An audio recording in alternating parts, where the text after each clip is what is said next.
first item on our agenda is the swearing in of a new board member. Dawn, take it away. Great. So we are very excited tonight to welcome Director Simmons to the MCE board. He's coming as a representative from the city of Walnut Creek. So we'll do the oath of office if you're ready. So raise your right hand, repeat after me. I, Bob Simmons, do solemnly swear or affirm I, Bob Simmons, do solemnly swear or affirm that I will support and defend the Constitution of the United States, that I will support and defend the Constitution of the United States of the state of California, against all enemies, foreign and domestic, of the state of California against all enemies, foreign and domestic, that I will bear true faith and allegiance that I will bear true faith and allegiance to the Constitution of the United States to the Constitution of the United States and the Constitution of the state of California, and the Constitution of the state of California, that I take this obligation freely, that I take this obligation freely, without any mental reservation or purpose of evasion, without any mental reservation or purpose of evasion, and that I will well and faithfully and that I will well and faithfully discharge the duties upon which I'm about to enter. discharge the duties upon which I'm about to enter. Great, thank you very much, and Thank you. welcome to the MCE board.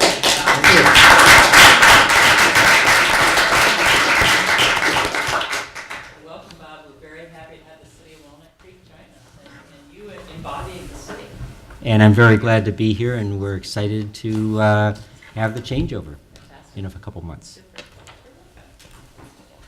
Alrighty. Next on our agenda are board announcements. Any announcements for board? Seeing none. Public open time. Seeing no public. Dawn, report from Chief Executive Officer. Great, I have just a couple of items. First of all, meeting date reminders. I wanted to remind folks that we will not be holding a board meeting in July, so you all are free to take a break, go on vacation, whatever you like. We will reconvene in August, and our August meeting will be at the usual time on August 18th. Also, if it's not already on your calendar, you may want to make a note that our annual board retreat is scheduled for Thursday, September 29th. Typically runs from 8 a.m. to 4 p.m. So be sure to block that on your calendar. We will be in the same venue as last year, which is the Marin Art and Garden Center in Ross. We'll be looking for, potentially looking for new venues next year, and Director Simmons already has a few ideas for us, so we're excited to explore that further. Next, as far as meeting reminders, the July Technical Committee meeting falls on July 4th and will be canceled. We will be able to skip over that month, and we'll reconvene probably in August. And then secondly, I wanted to make a few announcements related to board changes. In addition to welcoming our newest director from Walnut Creek, Director Simmons, I also wanted to let folks know that we have a new director assigned to represent the city of Lafayette on our board, and it is Brant Anderson. Alternate will be Mark Mitchell, and unfortunately Brant had a conflict this evening, which he promised did not relate to the Warriors game, but he will be joining us at the August board meeting. And I also wanted to ask you to join me in congratulating Director Wagon-Connect, who has been recommended by the City Council Appointments Committee in Napa that he should serve as the likely representative for all the Napa cities. So, Building my empire. yeah, very exciting. And the last change that I wanted to let you all know about is that Director Small, who joined the MCE board in July of 2012, has stepped off of our board and isn't here this evening. She is in the process of moving to the city of Novato and will be leading her city council. So our loss is your gain.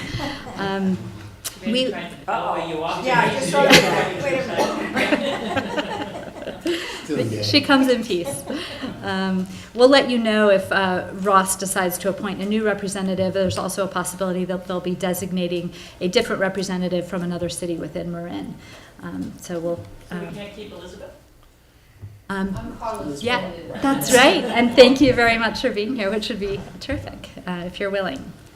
And then the last item is I wanted to let folks know that our PCIA letters are likely going to be coming to each of you within the next week or so. These will be letters that we'll be submitting to the CPUC and potentially other parties requesting more transparency in data and other items related to the power charge and difference adjustment. So be on the lookout for those. They will likely be coming from our regulatory counsel, Shalini Swarup, and if you have questions, feel free to reach out to me or Shalini directly. We can explain what those are about.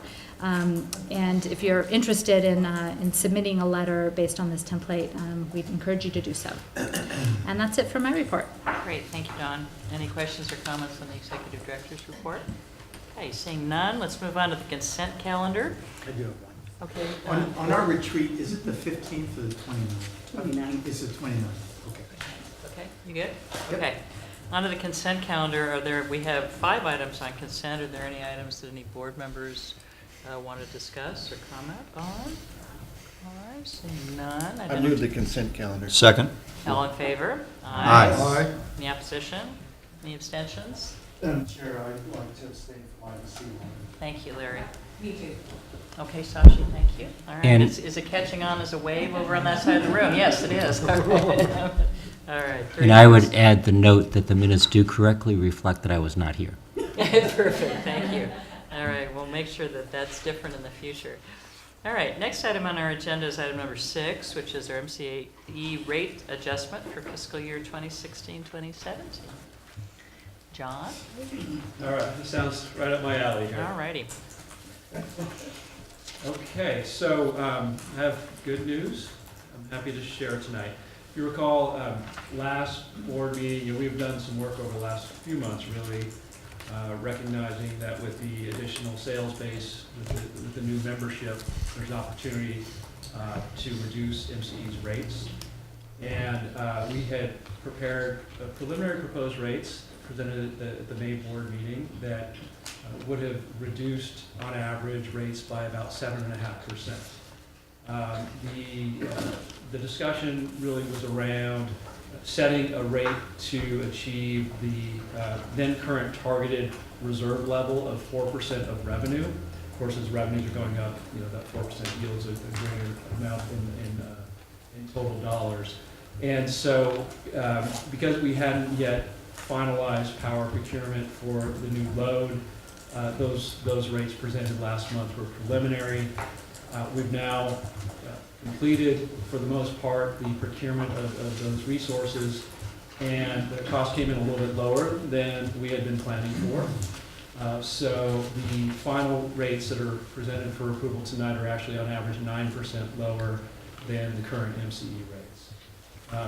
So the recommendation here, I guess we'll get to it in a moment, but to cut to the chase is effective September 1st to reduce rates on average about 9%. That would get us to just under PG&E's costs for on average for all customer classes. So I think it's terrific news and great development compared to where we were up to this point in the year, as we were kind of dealing with the consequence of that significant increase in the PCIA that went into effect in January. So we're now going to be able to adjust rates and offset essentially the entirety of that charge. So good news there. We can skip to the next slide. So this is a little bit of detail in regards to the magnitude of the rate change and how each of the customer categories, the customer classes would be affected. And so, similar to the preliminary rate proposal, through a lot of discussion at committee, the ad hoc committee, the executive committee, it was decided that this would be a good opportunity to sort of rebalance the rates among the various different customer types so that all customer classes on average will be roughly the same sort of distance from PG&E's rates.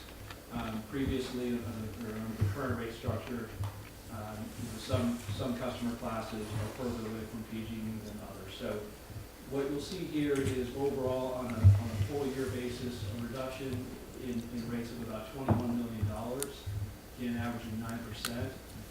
But that varies by customer class quite a bit. And the largest, the sort of disproportionate amount of reduction would be going to the residential customer class. The reason for that is, they were the customers that was most impacted by that PCIA increase. The PCIA is the largest proportionately for those types of customers.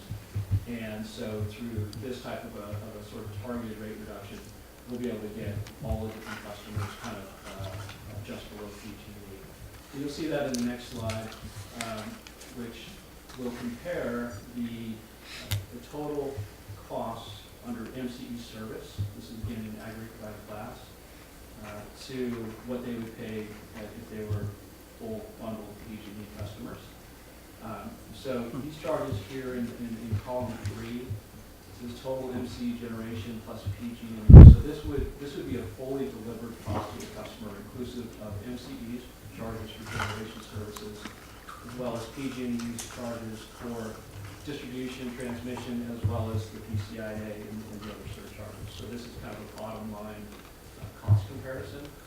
And so we compare that to what would be charged at PG&E's rates. And in aggregate, we're about 1.3 million lower for the customer base than what they would pay PG&E. And then you can see with this kind of targeted rate reduction, all the classes are just below, about 0.2% below PG&E. So we can go to the next slide here. Fiscal impact. We're reducing rates, so there is a reduction in revenues compared to if we didn't reduce rates. That's fairly obvious, I suppose. That impact is estimated at $11.4 million for the current fiscal year. And for a full year, since this is kind of a mid-year big change, that would translate into about $21.5 million. But I just want to make sure it's clear, despite the lower rates, reserves this fiscal year will actually increase by about $1.8 million. So we're still hitting that targeted 4% level and increasing reserves despite the rate reduction. And I think that's it. That's the end of the slides. Are there any It's good to stop with the good news. Yeah. So John, am I right in thinking that PG&E has a rate increase request pending before the PUC? I don't think so. Not in regards to requests that impact the generation rate. Okay. I thought I got a flyer in my last bill that suggested they did have a request But pending. Maybe I misread that. Yeah, it gets a little tricky because it seems like rates are always increasing, but when you sort of look closely, it's on the delivery side, right? It's not the generation component, which is the relevant Gotcha. cost that we're competing with. Great, thank you. That may be the case here. Okay, thank you. Yeah, Barbara. I have two questions. Well, first, I want to say there was something in the paper about a rate increase and a rate decrease. So I don't know what that was, but it was for PG&E, so not sure. I didn't understand it, and I read it. Barbara Kohler, Fairfax. Question, at one time before the PCIA increase, I think we estimated that the average residential customer would save about $2 or $3 a month over PG&E's rates. And I see the charts that show kind of the big picture. Do we have an idea of what the average customer would see for residential, just less a month? Yeah, it's a little under 50 cents per month Okay. savings relative to what we would pay PG&E. And that would be for the average residential customer, Right. 463 kilowatt hours a month. Obviously, it varies depending on usage. But, Thank you. Yeah, great. Yeah, Greg Lyman, El Cerrito. I want to first acknowledge or make sure that the rate categories you had in your slides are I didn't make it to the TechCom, but the TechCom had an agenda item that we were going to start using the new rate categories the rate categories from PG&E as opposed to our own.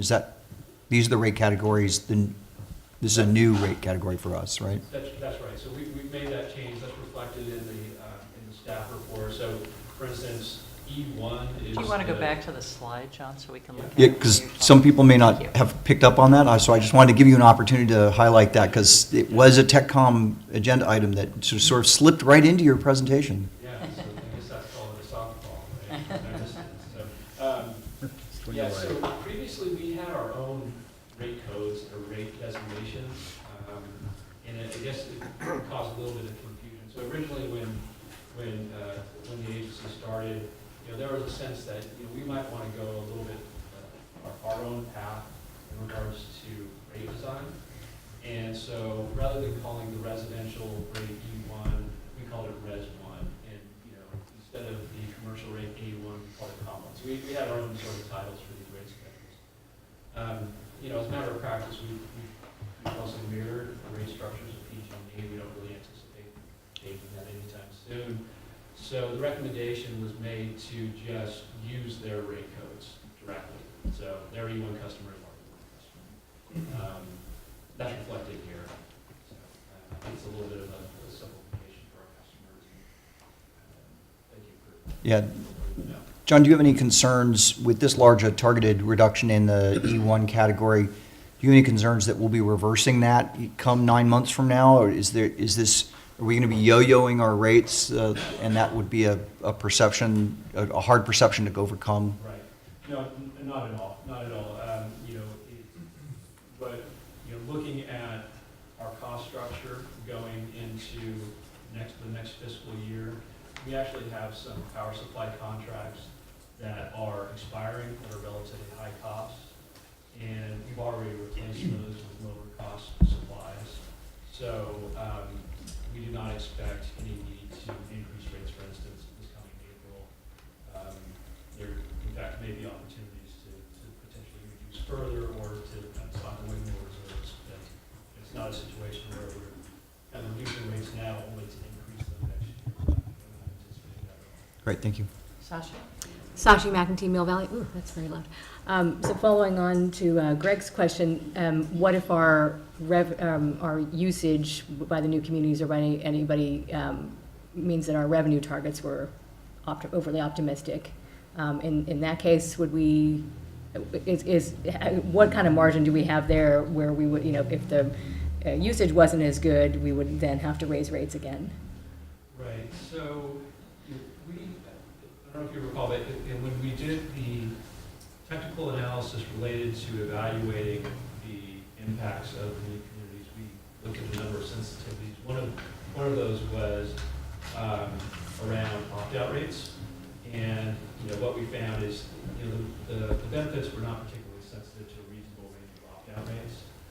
So I would say we're not really particularly concerned that we're assuming 10% opt-out. If we were to get 15% opt-out, 20% opt-out, that would have a material impact on rates. The EIR identified that the project would have. Tom does this all the time, just ignore him.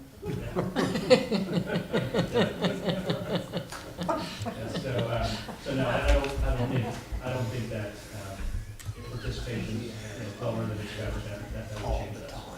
All the time. Thank you. Yes, Christina? Yeah, from Benicia.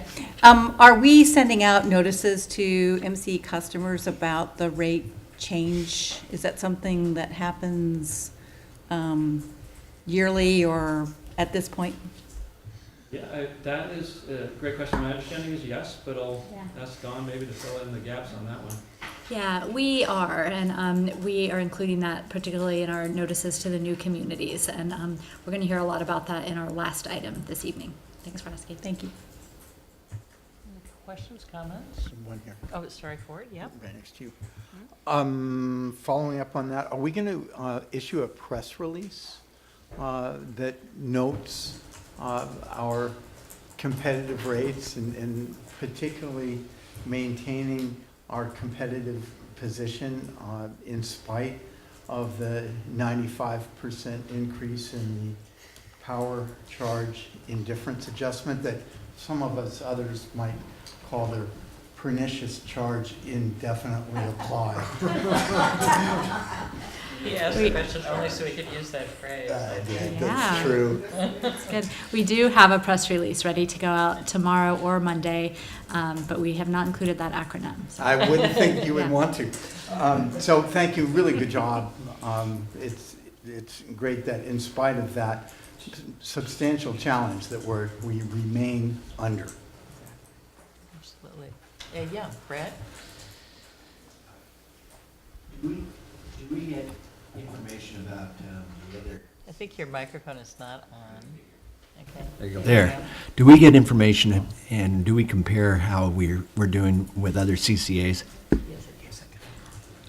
Yeah, from time to time that we are looking at where other CCAs are. Sometimes others will compare us, and we'll see those comparisons. And at this point, other CCAs have been in a similar situation where they've been able to offer very competitive rates compared to the incumbent utility. Other questions or comments? Great. Well, thank you, John. This has really been a team effort and a lot of conversation and with our different communities, and it's a wonderful outcome. I don't think we have public here to comment, so I would entertain a motion to approve these new rates if everyone's so inclined. So moved. Second. All in favor? Aye. Yes. Any opposition? Okay, very good. Thank you, John. Next on our agenda is our budget amendment for fiscal year 2016-2017. Good evening, David. Good evening, everyone. David McNeil, Finance and Project Manager at MCE. Pleased to submit the budget adjustment that will support the expansion of MCE's service territory. And this includes the rate adjustment that that was just covered in the previous presentation. What are my mouse? Can I use that one? Is that okay? I'm just going to come around and do my thing from over here, if that's okay. Yeah. So this presentation is pretty much is a slightly different look than what you see in your board pack. So I'll just run through this quickly for you from the top. So this is basically the budget in a number of different screens. It's broken down so that it's larger and you can now read it.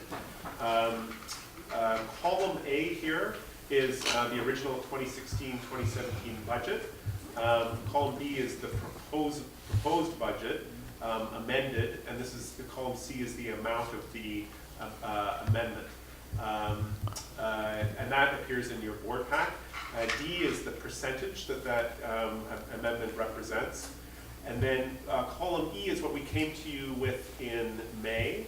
And then column F is the difference between May and June. So what you'll see at the top here is cost of energy. When we went out to the market, we procured at lower costs than we anticipated in May, and you see that reflected here in the 1.8 million. That allowed us in turn to pass on a greater rate decrease than initially expected there. And then, so the difference between, which results in lower revenue. So the difference between the lower energy revenue and lower energy expense results in a slight increase in our net energy revenues from what was presented in May. Any question about energy revenues and expenses? Mm-hmm. Moving on. So we've got operating expenses. And the changes that you see here in column F reflect just normal updates that happen and events that happen during the normal course of business. The scheduling services later tonight, we're going to see a contract from ZGlobal. We negotiated that down somewhat. You see that represented in the lower number of 52,000. We're also negotiating with our data manager, Noble, and anticipate some savings there, which you see reflected in that 144 number. Occupancy costs, we are expanding our payroll. As you can see, here's the personnel number increasing by 887,000. And to accommodate more staff, we need to make a few changes to the building. Any question about changes in operating expenses? Sashi? Sashi McEntee, Mill Valley. So if you look at the changes from the previous year with the new amendment, I'm just concerned that the personnel charge is now like 70% higher than it was in the previous year. And I understand that some of it's due to the expansion, but that just seems like a big number to bring in. Yeah. Well, a lot of that, most of that change was approved as part of the original 2016-17 budget. So in terms of the additional expenses that we're asking the board to approve tonight. Those reflect primarily additional positions that are needed to support the continued growth of the organization. So we've added some, or plan to add some more people into our procurement team, to our communications team, which is basically the community outreach function. We have a larger geographical area. We're increasing the number of customers by about 50%. Any other groups you want to highlight? Those are the main categories. Those are the main categories. Yeah. I beg your pardon? Legal. And Yeah. I believe there's some, we brought on a new legal counsel as well. So some of these expenses are allowing us to do more things better than we did previously. They're also allowing us to bring in some services in-house that were formerly done outside the firm, and that results in most cases in a cost savings. It does, it just increases our overhead, is all. But I just wanted to highlight that was, I mean, even though it's an incrementally only another 20%, that from if we add what we approved before to what we're about to approve now, it's 71% increase. Okay. Any other questions? So we come down to non-operating revenues and expenses. Here, I'll just highlight the interest expense and financing costs. I know these are the way these numbers work out. This 112,000 is a reduction, and that results from a reduced requirement to post letters of credit. And what we found when we went out to the market to procure power is that people are looking much more favorably on MCE's risk and credit profile, and as a result, their requirements for us to post letters of credit to support purchases is disappearing.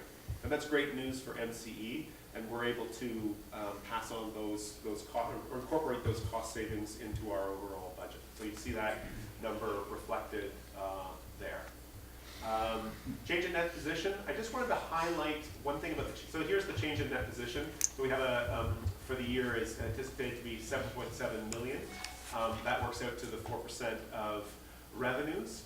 And so we're beginning the period with a $30 million net position, and we're going to add 7 to that, and by the end of as of March 31st, 2017, we're anticipating a net position of 38 million.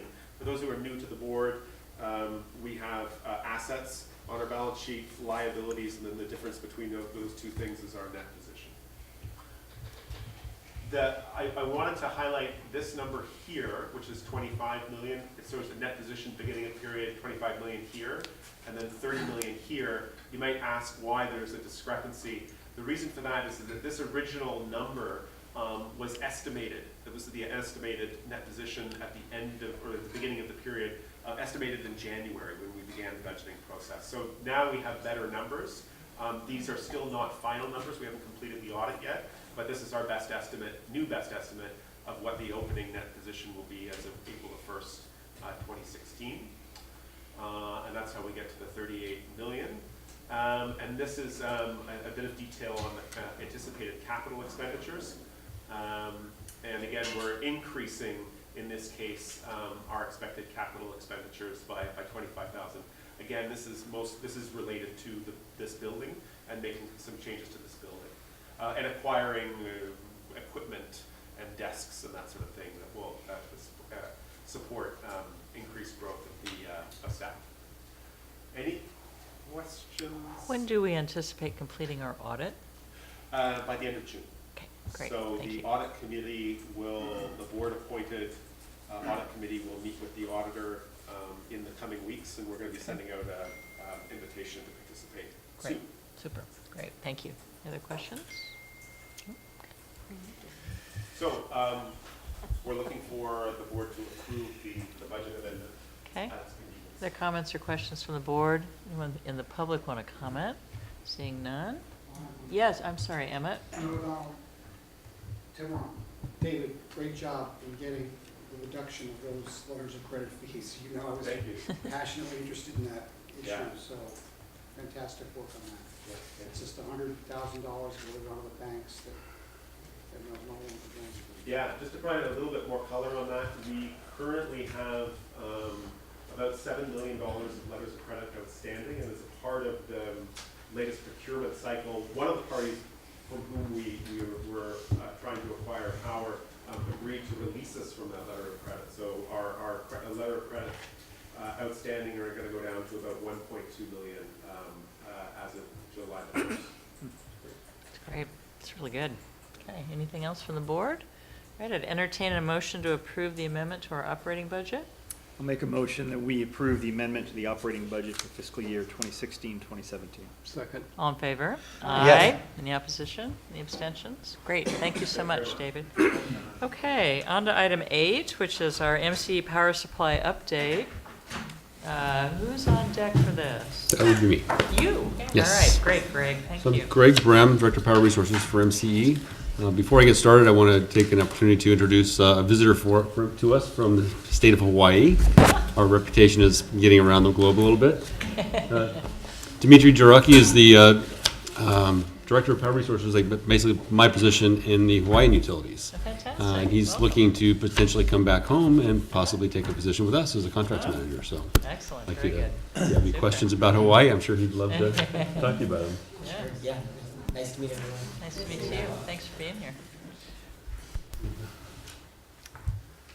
So I'm going to be covering a lot of ground, so I'll be talking a little bit fast. If you have any questions, or just feel free to interrupt anytime.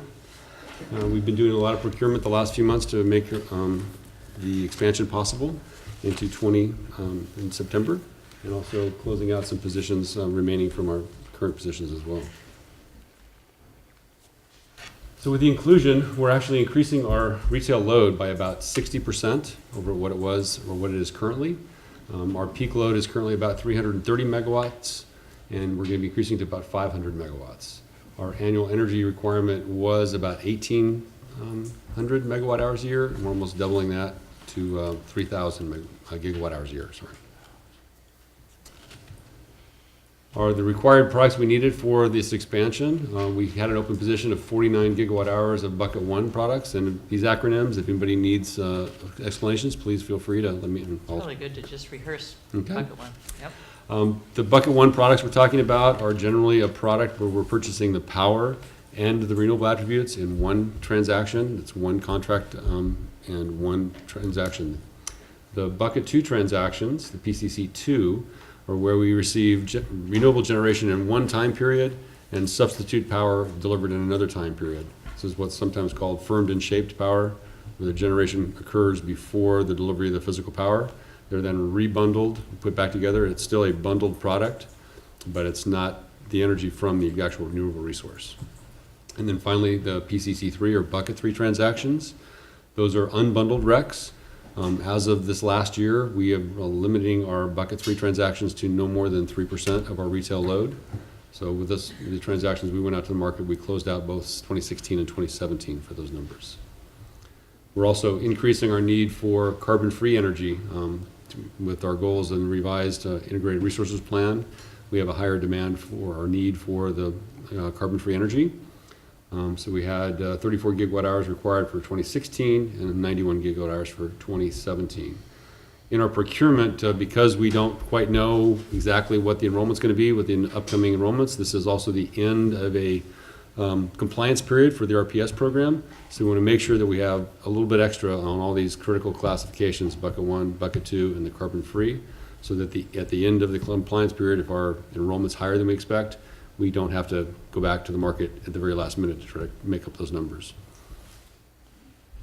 Any questions so far? Can we charge PCA charges?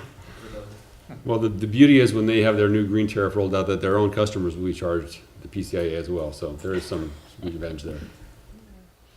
We also had to go back to the market for conventional power, and that's what David was referring to when we resulted in one of our counterparties reducing or eliminating the letter of credit requirements. We'll have a little more detail on that in a minute.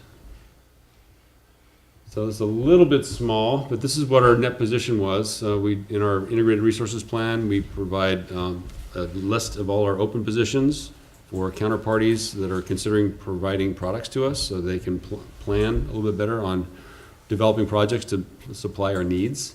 So you can see for 2016, all the numbers we talked about a few minutes ago are there. And the bottom line is we had about 1,900 gigawatt hours supplied to serve our load before the expansion. A little bit later, we'll talk about how that's all filled. Any questions on any of those numbers, or they're a little small? Yes. Is there some sort of requirement to maintain a level of? Emma, can you get a little closer to the microphone? Thank you. Emmett O'Donnell, Tiburon. Is there any specific requirement that'll, I see that the bucket 3 purchases extend out for quite a few years at a relatively similar rate. Is there any sort of like state requirement or RPS requirement that mandates that, or is that just a sort of a policy driven? Those numbers reflect the maximum that we can use for compliance. So we determined that rather we can go beyond the compliance limit and procure more than that, but this is sort of the maximum that we can use in our RPS report as a bucket 3 product. So we decided maximum, but we would actually try to use, we're trying to phase, my understanding was we were trying to phase out those purchases or lessen those purchases over time. And we have dramatically. We've reduced the bucket 3 products for 2015 by 50% from the previous year. And this year we're down roughly 75% less than that year as well. So But the question is there some sort of a policy that requires us, could we eliminate, for example, in the future, bucket 3 purchases? we could eliminate it, but it is a substantial price advantage. The difference between a bucket 1 product and a bucket 3 product is a substantial financial cost. So it does give us a little more budgetary flexibility, but it could certainly go away if that's the choice the board wanted to make. For what it's worth, I think, at this point in time, it's unclear as to whether or not this bucket 3 product will even be in play post 2020.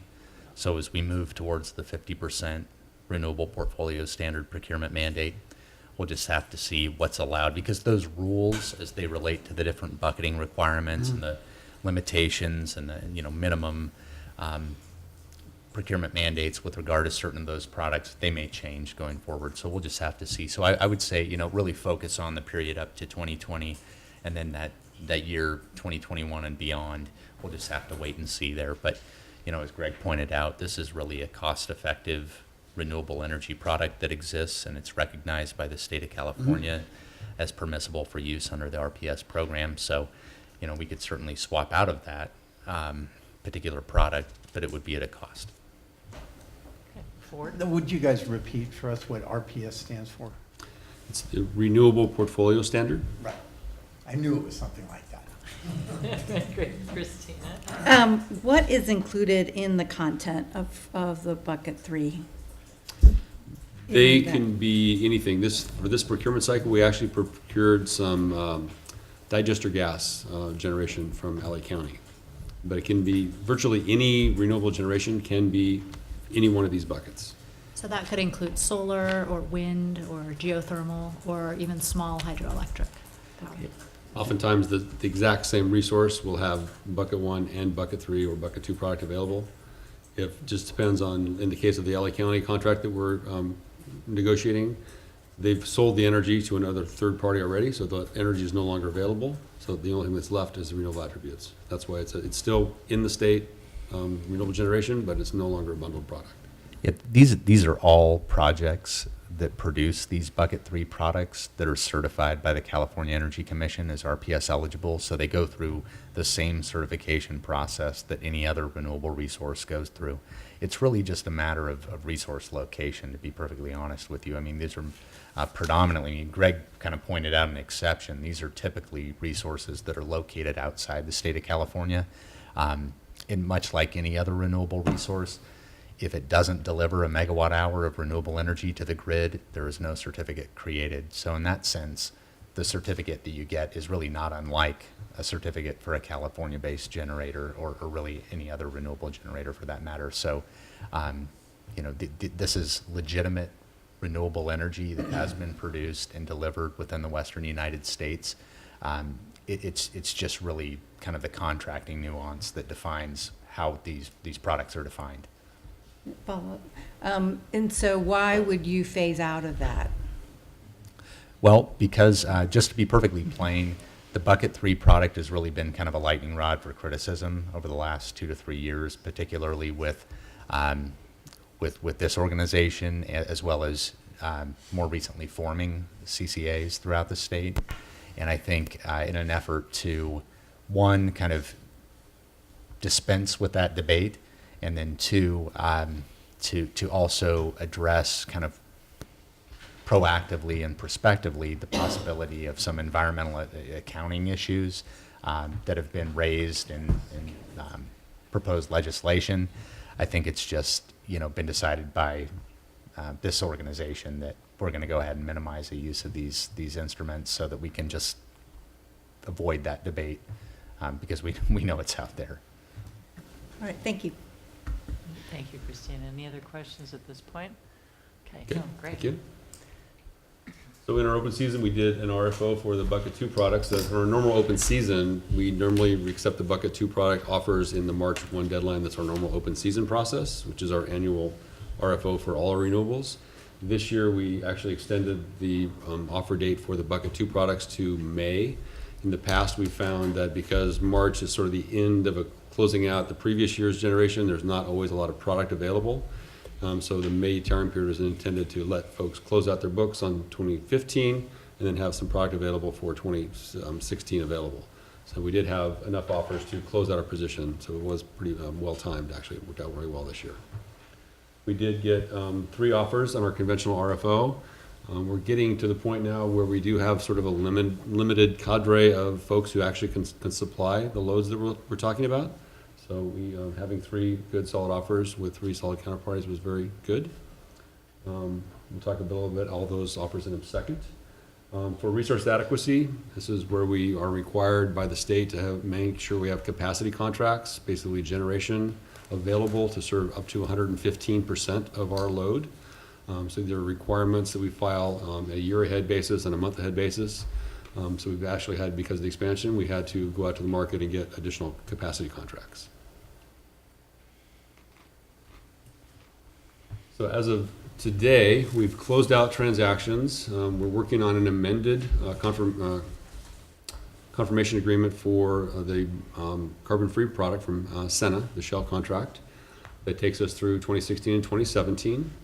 We're also, as a result of that, working on a new master agreement structure.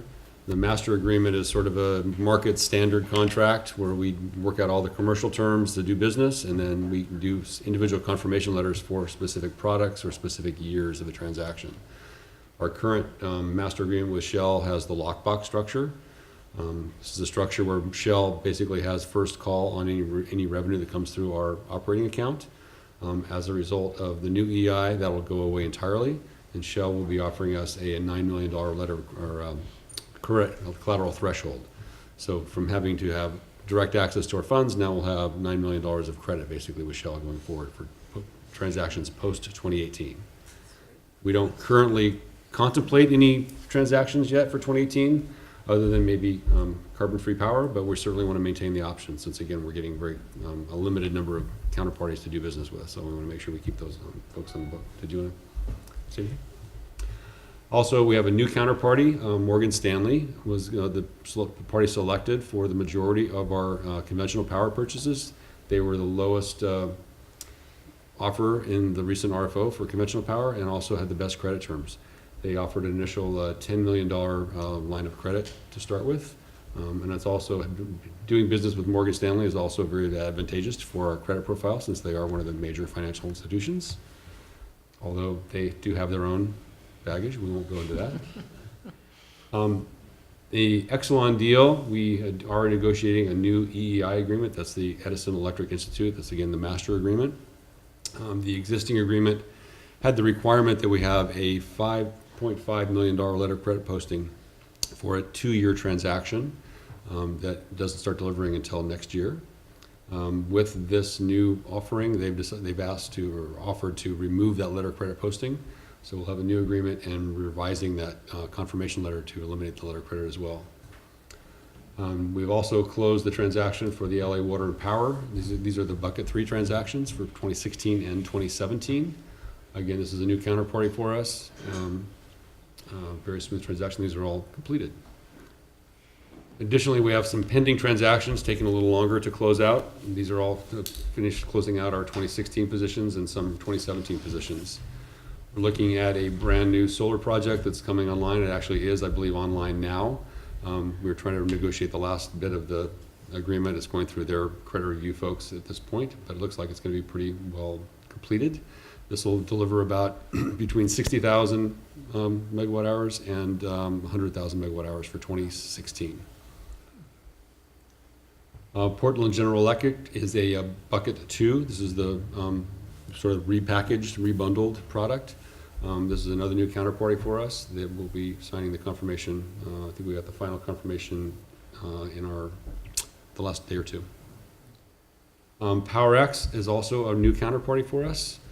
PowerX is a power distributor from Canada, and they'll potentially be delivering a lot of the carbon-free product, some other conventional power products that are available as well. They have the unique ability to deliver products. There's a classification for entities that can deliver product into the state of California called an asset controlling supplier. And rather than these assets having ascribed GHG emission factor, similar to California's, which is 428 pounds per megawatt hour, these are an emission rate of about 50 pounds per megawatt hour. These are majority hydro purchases, so it's again very advantageous for our portfolio to have these low carbon resources as conventional supply. Great. Any questions on any of these? Okay. These transactions are all in the final stages. We should probably have them all executed in the next week.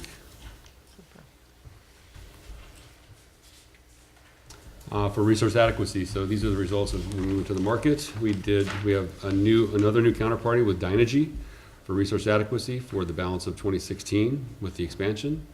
We have a deal with Calpine for all months of next year, 2017, for 150 megawatts, and for both system power, and then another one for local power of 40 megawatts.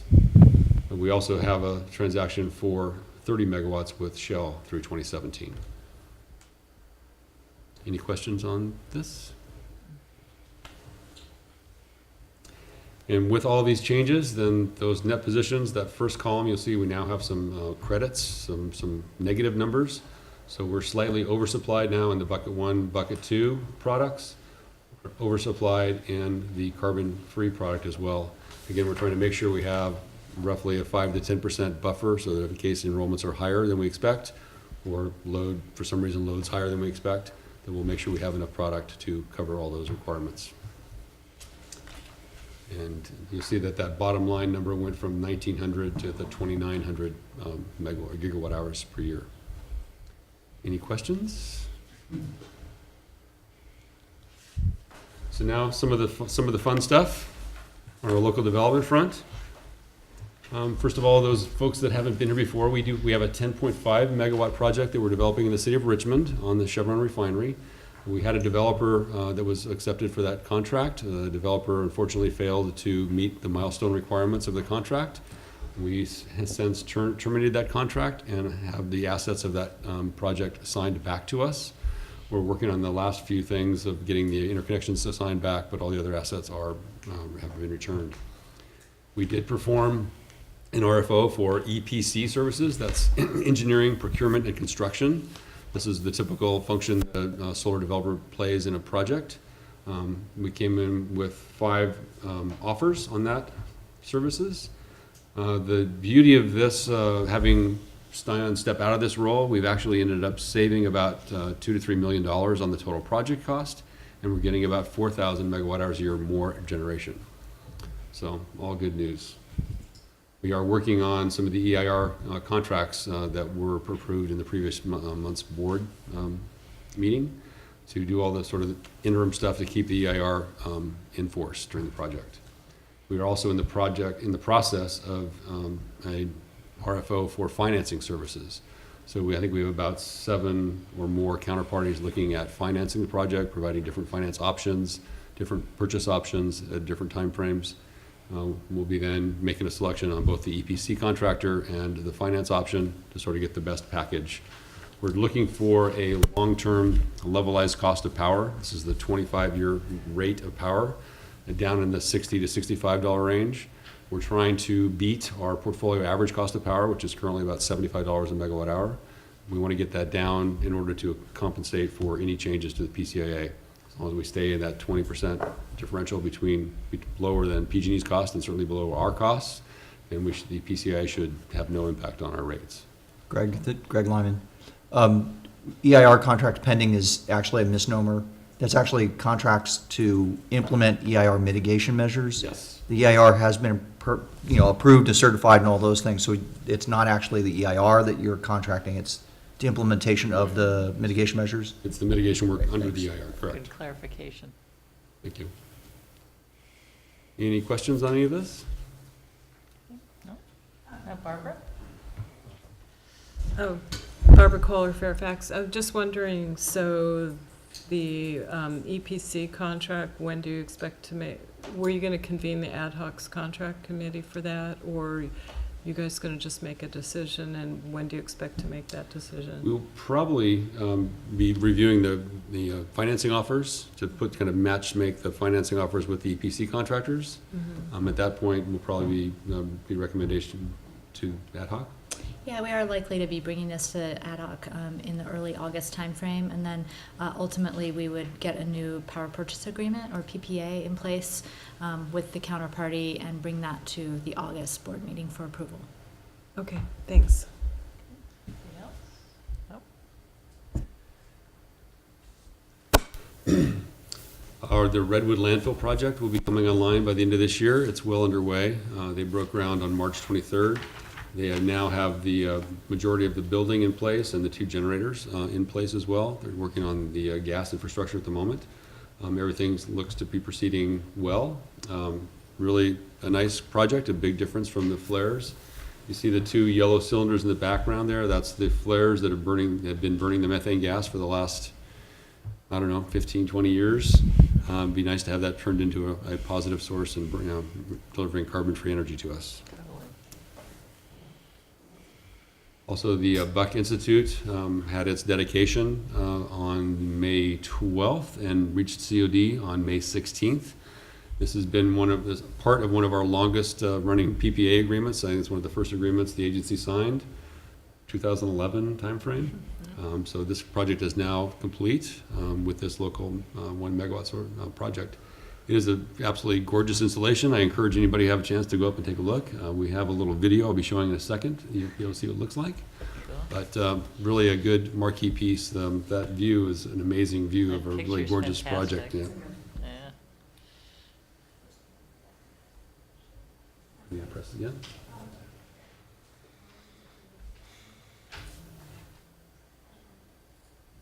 MCE is a not-for-profit public agency that provides renewable, non-polluting electricity service to Bay Area homes and businesses. Our mission is to fight climate change by reducing energy-related greenhouse gas emissions. We're a catalyst for the creation of new, local renewable energy projects like this 1 megawatt solar carport structure at the Buck Institute in Novato. The power generated here will provide power for MCE customers.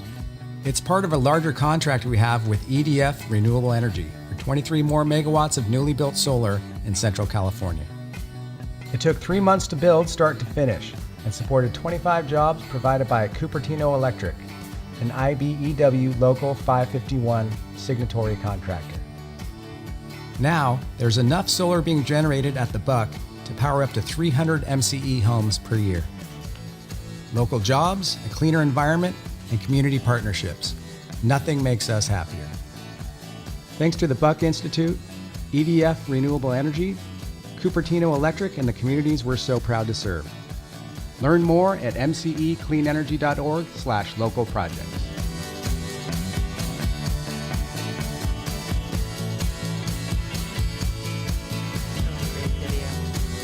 Jamie's team did a great job with that. Yeah. Putting drones to good use. It's definitely going to be a busy year for us, bringing projects online. We do have 2 more megawatts I'm sorry, is there a question? No? Okay. We have 2 more megawatts that are reaching probably about 80% completion now in the city of Richmond. These are more built on some acreage owned by a developer. This is the same developer that brought us the San Rafael Airport project a few years ago. These 2 megawatts are a really nice addition. We're actually incorporating, we got the builder to incorporate the Richmond Build staff on building the project, actually doing the panelization. We expect it to be reach its final online date sometime in July or August. Great, that project got done really fast, didn't it? Yes. Yeah, like just a matter of months, I think, right? Or There were some issues with PG&E, not surprisingly, but that was the main reason. It took a little longer to get started, but once they started, it actually is under a small delay right now for some missing parts, but they'll be done in the next month. Okay, great. This is the Cooley Quarry project. This is on an old quarry site up near Stafford Lake in Marin County. It's an excellent site for a solar field. There's very little visibility of the site to any of the neighbors. The quarry itself has no real beneficial use. There's not much habitat on the top of the quarry where the soil was removed to the extraction of the gravel. So we expect this project to be completed by the end of the year. The developer's having some issues with financing, but it looks like it's still going to make it. We'll be prodding a little bit more heavily.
Any questions on any of these?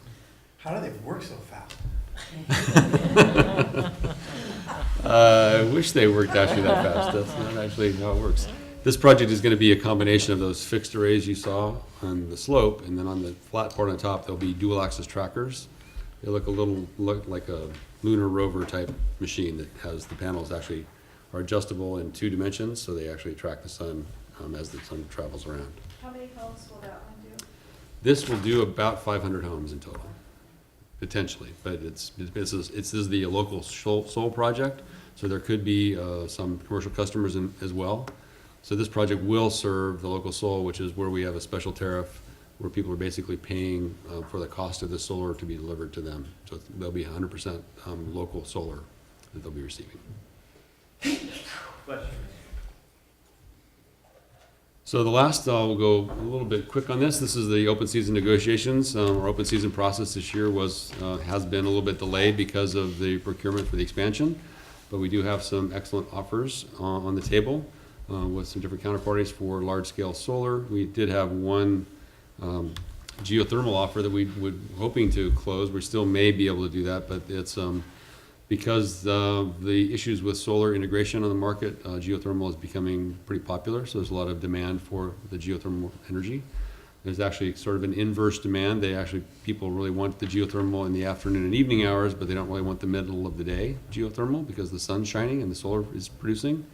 So we're hoping we can get some negotiation where we can take that, in their other folks' mind, less desirable geothermal power when it's more advantageous to us by price. This is showing our schedule for the open season. We're still right now in the middle of the negotiations for the first tier of projects. Anybody have any questions on the open season? I'd be happy to take it offline. Okay. Greg Lyman. Yes. You mentioned this earlier, pushing back the RFO for the PCC2 to May 1st. Did that end up being advantageous with the inclusion and the need for higher quantities of purchases? Yes. So the batching of new inclusion people to the way we structured it and we needed to have commitments by certain dates, what turned out to be critical for us to fulfill our purchasing on an annual Correct. basis. Okay. And the bucket 2 transactions were some of the more challenging, and actually they still remain to be some of the more challenging. There is a lot of pending legislation with how the GHG emissions are impacted by these imports. These are all generally imports from outside the state. And as these entities import the power into California, if the legislature or CARB changes the way they look at the carbon emissions impacts, then these entities as power importers will have to buy emissions credits to compensate to keep that emissions factor that they originally proposed. So just in broad numbers, a little probably too much information for you, but give a little idea about the complexity. This project is a $4 a megawatt hour contract, but if the entity importing the power were subjected to having to buy the carbon emissions replacements, they would be having to pay about $7 to $9 in basically a penalty to replace that carbon-free energy. So there's a lot of impacts we're trying to in the negotiation process to work around that. This is how we evaluate our open season offers. These aren't the only criteria. There's a total of about 15 criteria. We give them different weights in each year during the open season to determine, depending on what our desire is at the time. Price is not necessarily at the top of the list, but it certainly is a big component of it. This year we've seen a lot of price reductions, especially on the out years, the 2019-2020 range. Seeing very, very competitive offer prices that are very close to the market price of system power. Location, we definitely have the preference for local. We define local as anything within 100 miles of our service territory. We are getting developers to look at projects closer and closer to our service territory now, which is a good outcome of having communicating a very definitive preference. Those developers are in fact looking further north now. As you move further north, you get less solar power out of a solar resource, so it becomes less cost effective, and the PPA rates tend to go up because of the lower energy production. So because solar prices are going down, there is a compensating balance, and it looks like we're getting still pretty competitive rates closer to home. Portfolio fit is also a consideration. Again, with solar, a lot of the overgeneration of solar is forcing the market revenue that we get from the solar generation during those peak hours of the day to be negative. So actually we pay, normally you would get paid to deliver solar energy to the ISO. We have some cases we're seeing in some situations during these transition months of the spring where these prices are actually negative. So instead of being paid for the generation, we're actually being charged by the ISO to put that power on the grid, and then being charged to take it off on the load side as well. Counterparty assessment, we have several of these counterparties we've done business with now. We have some new ones in this current open season, but for the most part, we have a pretty good list of developers to work with. Our open season projects, we generally do not allow for a collateral posting for developers. Most of these projects are developed by LLC companies. They're sort of individual standalone companies for the project. They don't really have a balance sheet or credit per se, so it's very difficult for them to ask for us to post, but we do ask them to post collateral. So the first round results, we did close out a wind transaction with the Shiloh Wind Project. It's about 35 miles from us down in the Solano County area. This project will be delivering about 45,000 megawatt hours this year and 72,000 megawatt hours for 2017 and 2018. We are also reviewing an offer for them for a longer term contract. The longer term contract is a little bit higher price than we're willing to pay for though. This is how we broke down. We had a total of about I had a question on Yes, I'm that sorry. last slide. It's in Solano County. Where is it in Solano County? It's in the Montezuma Hills, out near Bird's Landing, if you remember that. Okay, all right, thanks. I think we ended up with a total of about 16 unique offers from the different vendors. A lot of them have different variations of delivery period or duration of contract. So of those contracts, you see on the far right, we give each of the projects an overall score, and we also score them on price. So you can see on our first tier review, the ones that got the highest general score and the best score for the lowest prices, those are the ones we're working with first. The one that's a little bit out of sync with that list up there is the recurrent transaction. That transaction got a little bit higher credit for us because it is a 2017 delivery. All the other contracts are delivering in 2019. So we do have a very big open position for 2017 to fill. This contract will go a long way to doing that. The lower tier there, tier 2, these are generally smaller projects, probably a little bit less experienced developers. They all have a little bit of challenge to the transactions. You can see by their scores as well, a little bit diverse there, but all have certain benefits that we're considering. We'll be wrapping up our negotiations with the first tier folks probably in the next month or two, and then diving in with the second tier folks sometime in August. Second round projects that we're going to be going for, the First Solar is actually the developer that built the two projects that we have that brought online last year, the Cottonwoods project and the RE Kansas solar project. So they actually were the EPC contractor for those contracts, and now they're bringing us a PPA directly. This is potentially a 120 megawatt project. We're actually looking at a much smaller section of that project, maybe a 40 megawatt project. Also, we have an offer from EDF. EDF is the developer that brought us the Cottonwood project and the Buck Institute project. This developer does have some challenges in our history with them, so we're doing very strict contracting guidelines and milestone payments to make sure that they stay on schedule. But other than that, we expect this to be a good transaction. A lot of these projects too, we expressed a desire for more geographic diversity. There was several other projects that were offered to us that were in the same nodal area where we have solar generation already. And what happens when you have overdevelopment of those generation assets, then that's when you see a lot of these negative pricings pushing that impact on the ISO charges. So we're trying to spread out the diversity of our geography of these projects to hopefully minimize that impact on our portfolio. Greg? Yes. There was another reason for diversification of physical location, which was fog or shade or cloud. We wanted to Absolutely. Spread out our generation locations so that it wasn't all affected by the same weather conditions as well. Exactly.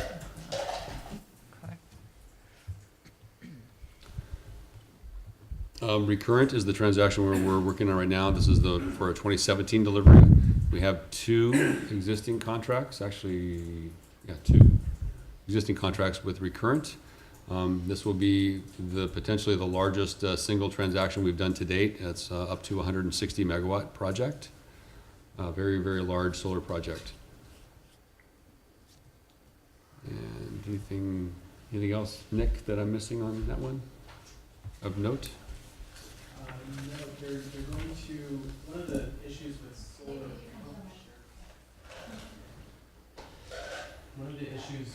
solar, projects is risk of negative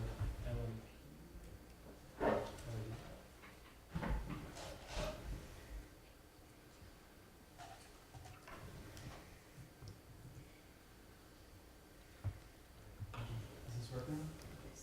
Maybe. Oh, yeah. There we go. One of the risks that we're seeing with intermittent resources such as solar is negative pricing associated with the pricing and the project location. So what we're looking into with Recurrent is a proposal that they provided for curtailment provisions for a particular price, and we're going to evaluate that. We're also looking at potential storage options to help compensate. There are times where we can actually get paid to put energy into a storage device and then get paid to put it back out at a more advantageous hour of the day. So we're looking at different opportunities for that. There really is it's tough to make a really strong case for storage these days, but we're exploring all the options to see if we can actually do that. The Geysers project, again, we had a short-term offer for this transaction. They have since taken that short-term offer off the table. This is a very desirable product and project close to home here, but because it is so desirable, the rates are a little bit higher than we are wanting to pay. Again, we're trying to beat that portfolio average cost of power. This project would be at or slightly above our portfolio average cost of power. So, although it is a very beneficial asset to our portfolio, we have to balance that with all the other needs. Any questions? Greg, on that last topic, the geothermal, it does help shape our energy delivery, though. I mean, this provides power at times that solar and wind is any time of the day, but wind is another intermittent power. Geothermal is not intermittent, so it does help shape the power that we buy. So we're buying power that's generated at night. Mm-hmm. It definitely is. It's a base load project. It generally delivers an even profile throughout the day, but that sort of pushes up all our other renewables. We are, part of the challenge is we don't try. We would love to be able to shape our generation to actually match our load profile. That is a pretty tall order when you're dealing with renewables. So as we do procurement, we try to fill in those off gaps with either conventional power or alternative resources to the extent we can. But the most efficient way to procure is in block transactions, specified blocks that are sort of off-the-shelf units of measure, 25 megawatt blocks during all hours, during on-peak hours. So it's very difficult to find a resource that can be shaped. Some small hydro sources or some large hydro sources may be good fits for that, and we're definitely looking to find a way to make that happen. We generally balance our portfolio over the month and over the year, but in any 1 hour we may have over or under generation. Any questions on any of that? So our next rounds, we're going to be wrapping up the Tier 1 negotiations, moving on to the Tier 2 negotiations shortly after. We will be probably be reconvening the ad hoc contract committee sometime in late July, I would imagine, early July, to talk about the balance of these contracts and the results of the RFO for the MCE Solar 1 project as well. And with that, Super. Great. Any questions, comments? Thank you, Greg. That was really a great presentation, and really thank you and your team for the incredible work you've done on power procurement. Thank you. In a relatively short period of time. It was pretty amazing. It really is. We are excited about adding on all these communities, and I think many of us didn't think about the power procurement demands that was going to put in motion, and you've really done a good job bringing it home for us. So thank you. Dawn, anything you wanted to add on that? All righty, so let's move on. Next is the agreement with ZGlobal Inc. for scheduling services. Greg, are you talking? Hi, Nick. I will be giving You are on the this one. update Terrific. on this agreement. I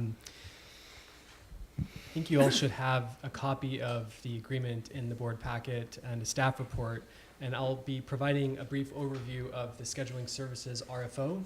A description of the services that we are requesting as part of this agreement, and then provide an update to which respondent we selected and are moving forward with to execute, recommend to the board for execution a services agreement.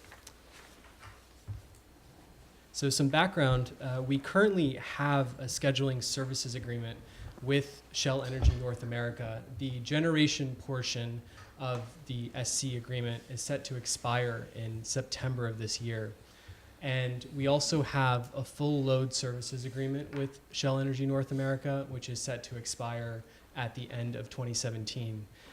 The 4 service categories that we requested offers for in this RFO were generation SC services, load SC services, load forecasting, and portfolio management.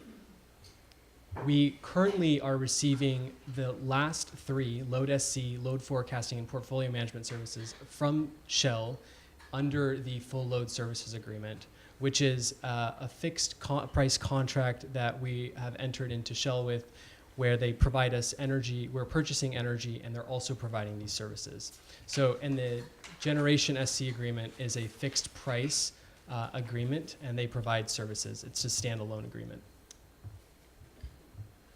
And so in anticipation of these services rolling off, we solicited offers for each one of these service categories. The first, just to provide some context and some background on these categories, the first is generation scheduling coordination. And this is important for a load-serving entity such as MCE because we have generating assets, we purchase power, and that power has to be scheduled into the CAISO markets on a day-ahead, hour-ahead, and real-time basis. So as part of these services, we are receiving that function from the vendor. And this includes having a 24/7 real-time desk to monitor our portfolio and to respond to any CAISO requests. And to also implement our optimization and bidding strategies. This will also include shadow settlements, which I'll get into a little bit more detail on later. But that basically means doing a redundant processing of our CAISO invoices to make sure that there aren't any inaccuracies and to protect basically make sure that the revenue that we're anticipating receiving is correct. The second category here is load SC services. So the SC here will take our forecast for our load, and on a day-ahead, hour-ahead, real-time basis, we'll submit that to the CAISO. The next function is load forecasting. And that's where the vendor will use historical real-time data that's accessible once it's accessible, overlay any weather information, and provide an updated forecast to the SC to submit to the CAISO. And the fourth category is portfolio management, and this is where some of the analytics and the optimization that the vendor can provide is going to be helpful in enhancing the MCE's portfolio. And so this will include short-term portfolio optimization and risk management. And this will all be in compliance with MCE's risk policy, which we'll draft and present to the board for approval. A brief recap of the RFO process to date. We issued the RFO back in January of this year. We had 16 respondents provide statements of qualification, and we updated the technical committee in March. We shortlisted 10 of those respondents, a combined 6 offers. We had in-person interviews, and based on indicative pricing and the qualifications, we created a shortlist. We had a follow-up interview with software demonstrations. This was also in person for 3 offers. And we updated the ad hocs committee in April. Based on the final pricing and evaluation of the full package, this includes pricing and other evaluative criteria, which I'll go into, we selected ZGlobal, Inc. as the vendor. So why did we select ZGlobal? ZGlobal's offer was the least cost package on the list, and in our evaluation of the non-quantifiable measures, we also found ZGlobal to be the highest ranked in the entire pool. And this was because they had competitive pricing, extensive experience with key staff members in terms of experience with the CAISO. Many of them have also come from other load-serving entities and have a wide range of knowledge on CAISO statements, settlements, scheduling, and transaction management. They have agreed to post $500,000 towards our CAISO collateral requirement, and also they have agreed to take on what's called this estimated aggregate liability that the CAISO requires. So the CAISO does a calculation of market pricing so what we would get paid on our generation assets and what we would owe the CAISO on our load side. And based on its a 2-day or 2-week holding period, they do an estimation of what our books will be with them. And so we calculated that to be on the order of $400,000, and they've agreed to cap that at $75,000 for us. Scheduling services are separated from power marketing, so we don't have any mixed incentives. We're purchasing power and scheduling services from the same entity. There will be a hosted database and automated shadow settlements calculation. ZGlobal will also be hiring a new settlements analyst specifically for taking on MCE as a customer.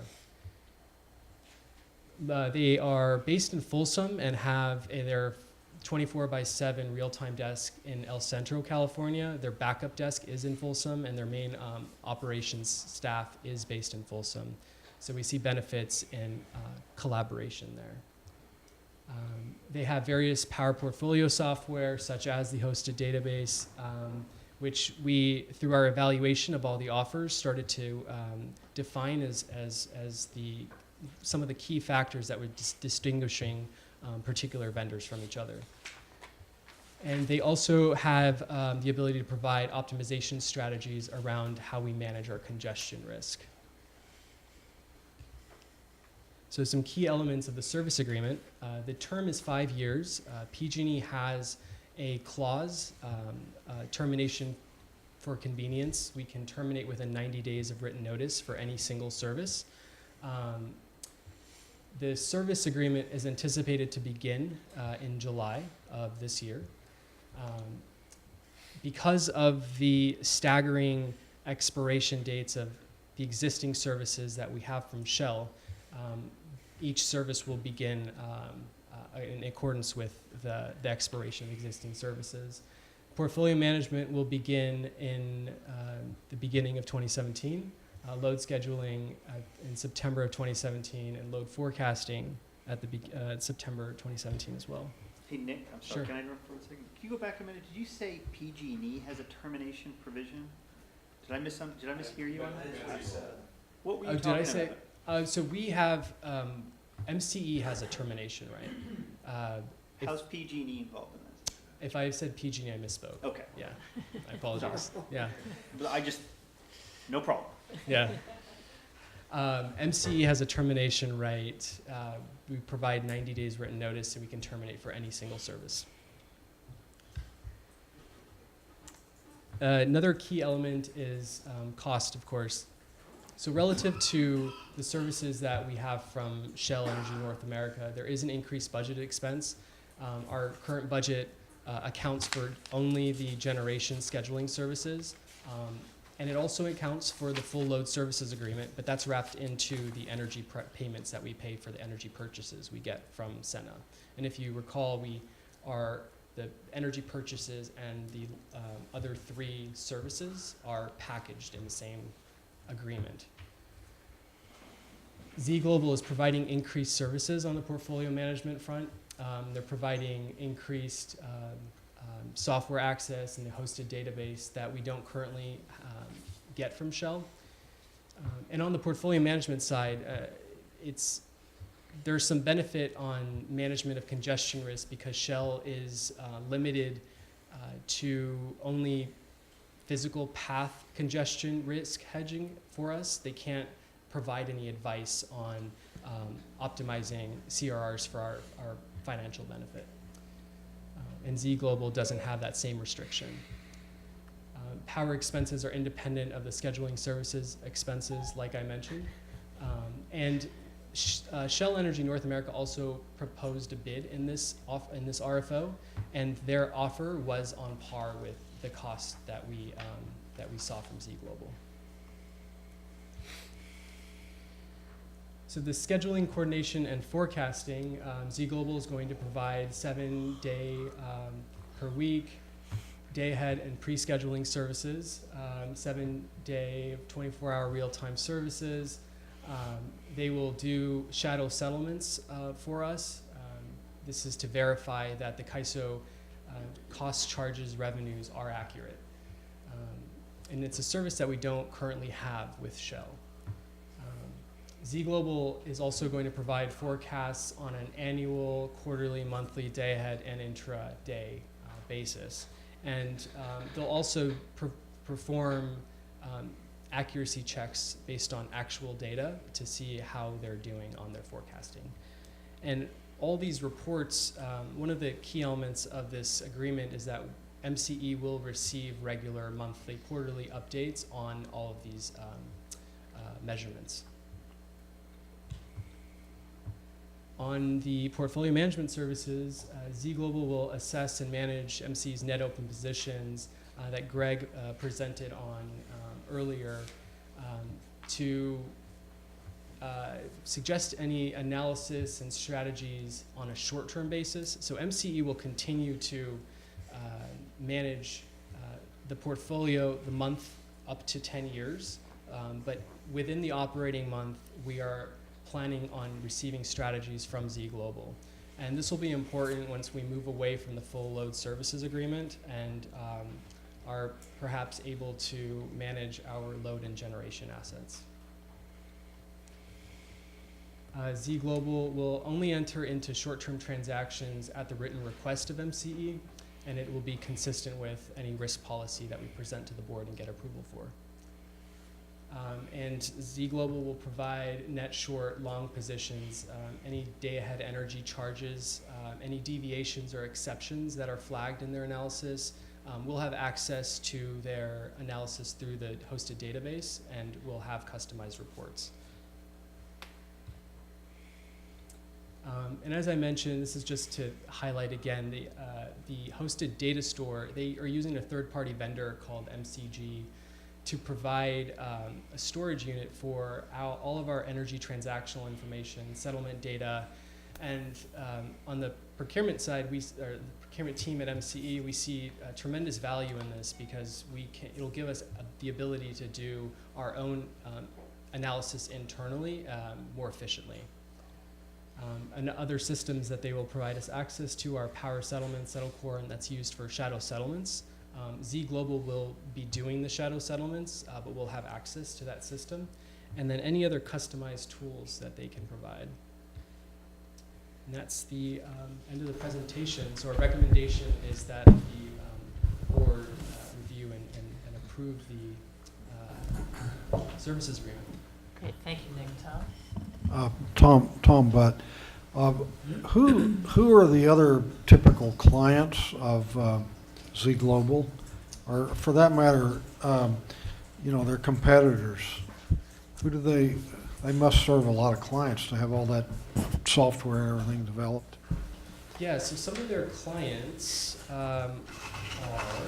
they provided statements of qualification. Let's see. Some of their competitors are Shell, for example.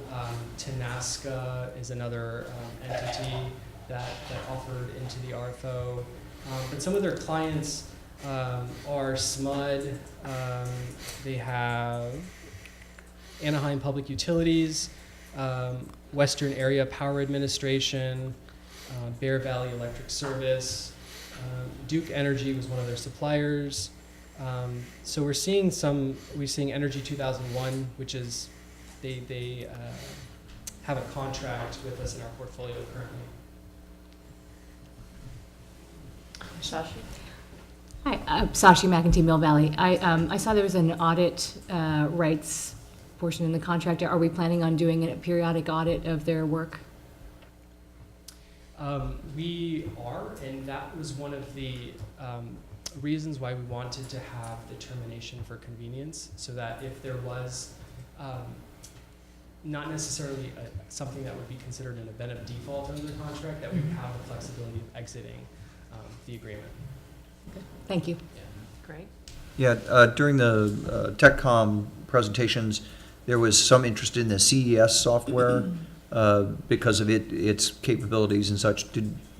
Is that still on the table, or that their software outperforms or equally performs the CES software? I think at that point we may not have seen or gone through the interview process with ZGlobal for their software process, but in my opinion, it matched, if not surpassed. Excellent. CES's. Also in the TechCom, we discussed that there potentially was some incentive for basically revenue sharing based on the physical path, the congestion management, power marketing side of things. There's no percentage, there's no incentive pricing, that it's a fixed price or with ZGlobal? That's correct. It's a fixed price in this case. Barbara? Great job. At the ad hoc contract committee, I believe I suggested that we consider doing an escrow agreement for the software. Just a consideration with, since it's their software, if for some reason the company fell apart or whatever, we want to have access to that software. And so it's not a perfect solution, but I've done that before. And so I would suggest that, I mean, I think the contract is fine, but we should consider that. Thanks. That's a good point. Within the contract, they have specified that the information that they input into the database is, MCE has rights to it in the case of termination. But for continued services, we've requested a copy of their direct services agreement with MCG, and so we have that and pricing associated with it to continue the services outside of this agreement. Okay, but if you get the data, you can't do anything with it if you don't have the software. So if you do an escrow agreement for the software, should something completely fall apart, you don't get the total package of the software, but you get enough that you can actually manipulate the data on your own until you can do something different. So I would highly recommend it. It's well known in software circles. They're not hard to do, and it's just an extra protection. Greg, did you want to? Yeah, part of our continuing negotiation too, as we phase in the services, we're actually going to be arranging to set up a third-party agreement or three-party agreement with the software vendors directly. So we'll have a direct connection and sort of continuity of service available. Great. Other comments or questions from the board? Okay, seeing none. I Yes. have a question. Sorry, Emmett. Yeah. Does this company just provide services as outlined in the agreement, or do they also act as sort of an intermediary and a trader within the market at the point of CAISO? They do not act as a trader. They don't. So that's one of the values I think that we saw in choosing ZGlobal, is that they're power marketing. They don't have a power marketing arm. Okay. A couple of the offers did, although they had walls to separate within the same company. We still saw value in having them be completely separate. Okay, thanks. Anything else from the board? Anything else from our public? All right. All right, I'd entertain a motion to authorize approval of the agreement with ZGlobal for scheduling services. So moved. Do I have a second? Second. All in favor? Aye. Any opposition? Any abstentions? All right, thank you very much. Thank you. Good presentation, Nick. All righty, moving on to our MCE strategic plan. Good evening. Good evening. Can you hear me? All right. If you speak a little louder, I think we can hear you. Sure, I'll get a little closer also. Thank you. My name is Sarah Estes Smith. I'm the Director of Internal Operations. MCE began its strategic planning process last fall after your board approved a contract with an external consultant to assess the organization's strengths, weaknesses, opportunities, and challenges through in-person interviews and online surveys. Many staff members and board members participated, as well as several key external stakeholders. And based on the information that was gathered, we were presented with a few recommended areas to focus our efforts over the next 2 to 3 years. A strategic plan committee was formed, including staff, some of whom are here tonight, David McNeil, Nick Shaw, Greg Brem, and I believe Becky Menton will be on her way as well. Also, 2 board members participated, Director Bailey and Director Lyman, who were nominated by the executive committee. The strategic plan committee took the recommended focus areas and developed them into the draft vision statement and strategic plan that are before you tonight. And MCE's mission statement, which was not altered in any way, is also included for reference. Additional detail, including how the goals and tactics will be implemented and achieved, and metrics by which to measure our progress, have also been developed. As your board is aware, MCE operates in a competitive market. We are asking for approval of the present vision statement and strategic plan so that it may be shared with the public and implemented over the next 3 years. And at this time, I would like to give Director Bailey and Director Lyman an opportunity to provide additional information that they feel would be of interest. And after that, I will be happy to answer any questions you may have. And I also invite Directors Bailey and Lyman, Dawn, and members of the Strategic Planning Committee who are here tonight to help me in answering your questions. All right. I want to first acknowledge and thank the committee for all your hard work. It was impressive, the amount of knowledge that the team brought to bear on this matter, and the time and dedication that you brought forward. In some ways, when Sloan and I were brought in, without intentionally doing so, we set them back to ground zero. And that not to diminish the contribution of our consultant, but the specific issues that the consultant picked up were potentially overly emphasized in the initial rounds of the strategic plan. And in this regard, there was a lot of corporate lingo and jargon, technical jargon that was being used, and the initial strategic plan didn't necessarily touch on all of the aspects that we do as an organization. So I appreciate the team being patient as we did sort of restart the process to some degree, and I can say that I'm proud that I participated, and the outcome is quite indicative of the commitment and professionalism that the team brought to it. So I can wholeheartedly support the information that's here. Thank you, Greg. Sloan? That was fantastic, Greg. Greg had a lot of smart comments at the thing. Here's the thing. Here's what the board would like to see from my own perspective anyway. You would be impressed with our staff. Greg and I participated because we were kind of asked to do it. I didn't really know fully what I was getting into. But what it is a way to flesh out our mission, right? So the way we took it is our mission statement is the constitution by which we exist. And then flowing from the mission statement are a series of 5 goals, and flowing from those goals are a series of tactics. And there's a third layer to this, which is not, I learned a new phrase, public facing, right? But there's a third layer, what's the word?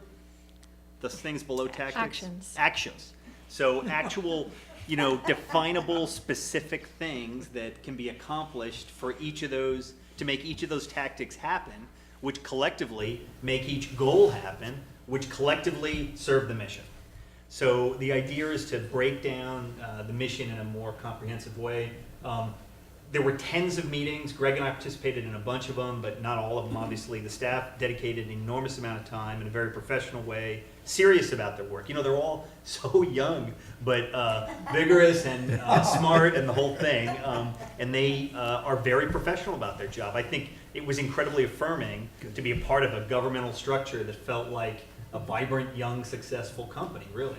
But in any event, we learned every word was agonized over, and it still's probably not perfect, right? But we discussed every word in there, and yet every time we went over it, you noodled it again and again and again. You could refine it again and again and again. I agree with Greg. I'm very content with the product, but I'm sure we can make it better. There's this thing called a vision statement as well, just so you understand, which was explained to me to be, if you sit there and imagine the future, what does the good future look like that marine clean energy brings to it? What is that vision? So, it's a pretty useful exercise. What are we doing? How often in our political lives do we consider sort of the larger picture and then try to translate that larger picture into very specific things? Am I taking too long, Kate? No, you're She's doing giving me great. the evil eye, so I will get off quickly. But this is one of those things, in effort to translate the broader philosophical things into the kind of operational things that I think, as Dawn has correctly repeatedly pointed out, we do well here. And the document speaks for itself. I wouldn't mind if we introduce this at our, or at least have it within the packet of materials for our September retreat. Mm-hmm. So this document, though, be aware, is the one that's intended to be published, like on the website, so anybody can see it. But there's another layer which I assume the department heads will be implementing. That's all I got. Super, fantastic. And to that end, the vision statement is clean and sustainable energy for all communities. Exactly. It's one of the nice, short vision statements. I like it. So Sarah, I really want to thank you for all the hard work you've done on corralling and herding all of these various cats and other four-footed creatures that participated in this project. I know it's been challenging, and it's been a lot of work by a lot of people on this staff, and I think it's really been a very worthwhile product and a worthwhile project to get everybody together and exchange ideas. And I think we'll just try not to make it absolutely perfect. It's probably really good the way it is, and to declare victory. So thank you so much, truly. Thank you. You've done a great job. Just on that last note, if we were to employ the 80-20 rule, we're at 90%. We're at 90. Wow, that's good. Absolutely. Declare victory. Absolutely. Declare Sashi. So I understand this is the public-facing document, but are we going to get to see what's on the next layer? Do we get to see it? Happy to forward that along. Okay. Feel free to ask me if you'd like to see that. Okay, I was curious particularly about what does achieve financial targets mean? And let me just fill in here. I warned them that there would be a board member that would ask for this, so I just want to make sure that they remember that I warned them. David, would you like to chime in here? Achieve financial targets, David, let me say one thing. The way this thing came about is they appointed like team heads who did each of the different goals. I think, David, were you in charge, or who was in charge of the financial? I was. Okay, good luck. Yeah. So. Hey, David, can you move to a mic just for the recording? Sure. That's a tactic, or is that a goal? It's a tactic. It's a tactic. Oh, it's tactic. Achieve financial. So the financial targets are 4% contribution to net position every year. There are. Yeah, I got it. Yeah. Okay. Thanks. We have so reserve policy, we have investment policy, other financial credit rating. I'm just trying to think through the actions. So that's not revenue. That's not a revenue target or revenue target. So that's achieve financial targets means just those kind of policies. The reserve contribution, the investment policy, those. Yeah. Okay. Yeah, and then for instance, when we consider expansion of the or a new community inclusion, we have certain financial objectives that we want to make sure we achieve, as a part of that decision-making process. So they pop up in lots of different places during the normal course of business. Okay. And I think probably if any single board member wants to do a deep dive on a particular part of the strategic plan or the whole thing, we certainly could arrange meetings with the person who headed up that section of the strategic plan, or with Sarah or whoever would be appropriate, right? It's a great suggestion. Yeah, happy to do that. Yeah, super. Great. All right, anything else from the board and the strategic plan? All right, so I think that we need a motion to accept the strategic plan. What do you need from us, if anything? Yes. I'll move. Second. All in favor? Aye. Any Thank opposition? you very much. Super, thank you, Sarah. Okay, customer programs. Hello. Hello. Just in time. How are you? How is everybody this evening? Good to see you. We have a pretty quick update for you tonight. I know it's close to the end of the evening, but it's wonderful to see some new faces from our new member communities. My name is Becky Menton. I'm the Director of Customer Programs here at MCE. And essentially that covers all of our demand side management activities, which means everything on the customer side of the meter. So energy efficiency, rooftop solar, demand response, et cetera. So just a quick update on the programs we have currently running. We'll talk about our multifamily and small commercial program, address some changes that we've had in our single family program, talk a little bit about some of the pilot programs we have happening for some of the demand response activities, and then a quick update on the application we currently have into the Public Utilities Commission for funding for the subsequent cycle. So again, I just want to give a quick reminder, particularly for the newest members of our board, that we have a public-facing results document, which we update on a monthly basis. We actually report to the Public Utilities Commission on our activities on both a monthly and a quarterly basis and provide this information to them, which is then posted publicly on EE Stats. But it's really hard to sort through and understand what the actual impacts are. So for the last year, we've actually been generating this more public-facing document, which includes metrics such as the number of businesses that we've audited, the number of rebates that we've distributed, and we post these on our website so that they're accessible to the members of the public who are interested in keeping track of our activities. So again, if you are interested in that link, we've shared it in the past, but it's under the energy savings portion of our website. It's pretty easy to navigate to. Of course, if you have any challenges, let me know. But to dig in a little more detail, for the multifamily programs, again, you can see the trajectory in the multifamily programs tends to be one where we have a long lead time developing some of these projects. We'll do a bunch of audits, but they're huge projects. Sometimes they take 8 months or longer to finish. So all of a sudden we'll have a huge ramp up when one or more projects finishes. So that explains the sort of stepwise trajectory you see on the multifamily program. And we're seeing a pretty consistent pipeline as we did last year. We've had a few good relationships that we've developed over the years of running the program that have resulted in a really healthy pipeline. So we're feeling really good about that. We also have some exciting new projects coming on in the new communities. So hopefully when we get things committed and onto the signing stage, I can provide more details here at the board meeting, but we're excited to see that activity coming along. I also wanted to give a quick update on the commercial program. Generally, our commercial program has had a very healthy, very strong trajectory of savings, but what we're actually finding this year is that some of that has leveled off. And we think there could be a few reasons. We jointly administer this program with PG&E, and PG&E this year actually changed their incentive structure without consulting us about it and forced us to sort of decide whether we were going to be in competition with them or work along with them on the incentives that they were currently offering.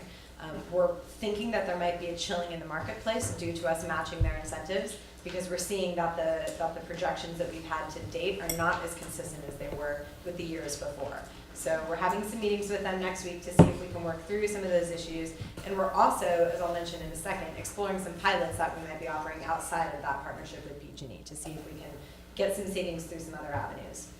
One of the things we have seen in this program is that we've started to roll out a new technology. It's called a pre-rinse spray valve. It's actually a retrofit to the spray valves. I don't know if any of you have ever had to wash dishes in your previous careers, but I definitely have. And one of the things you have to do is spray off all the food that's on the plate.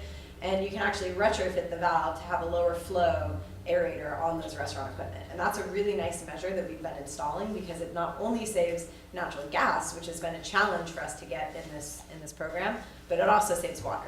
So we're really excited to be getting out and getting some of those installed. We would like to see more comprehensive projects and more projects across the board, though.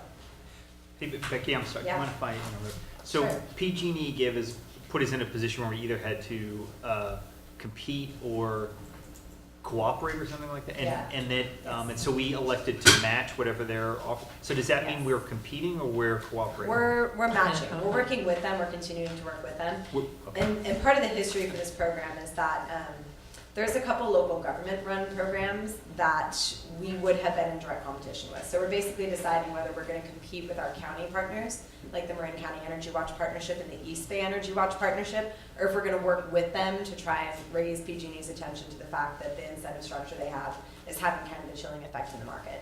So because of that, rather than put us in that position, we're going to do what we can on that front, but then also explore some things outside that don't really undercut the work that the county is doing, but might provide some projects in the other areas. So if we had our druthers, we would offer more generous incentives, but the reason we're offering less generous ones is to match what our so-called partners are doing? Yes, with the nuance that there's an incentive kicker which PG&E offers for hard-to-reach markets, which actually is more generous than the previous incentives that they offered. And they are of the opinion that they can offer this incentive to any of the customers that we serve. But we have heard conflicting guidance from the Public Utilities Commission, where basically the Public Utilities Commission says, you can offer that incentive if you want to, but when we come in and evaluate savings after the fact, there's a chance we'll find that it's not justified.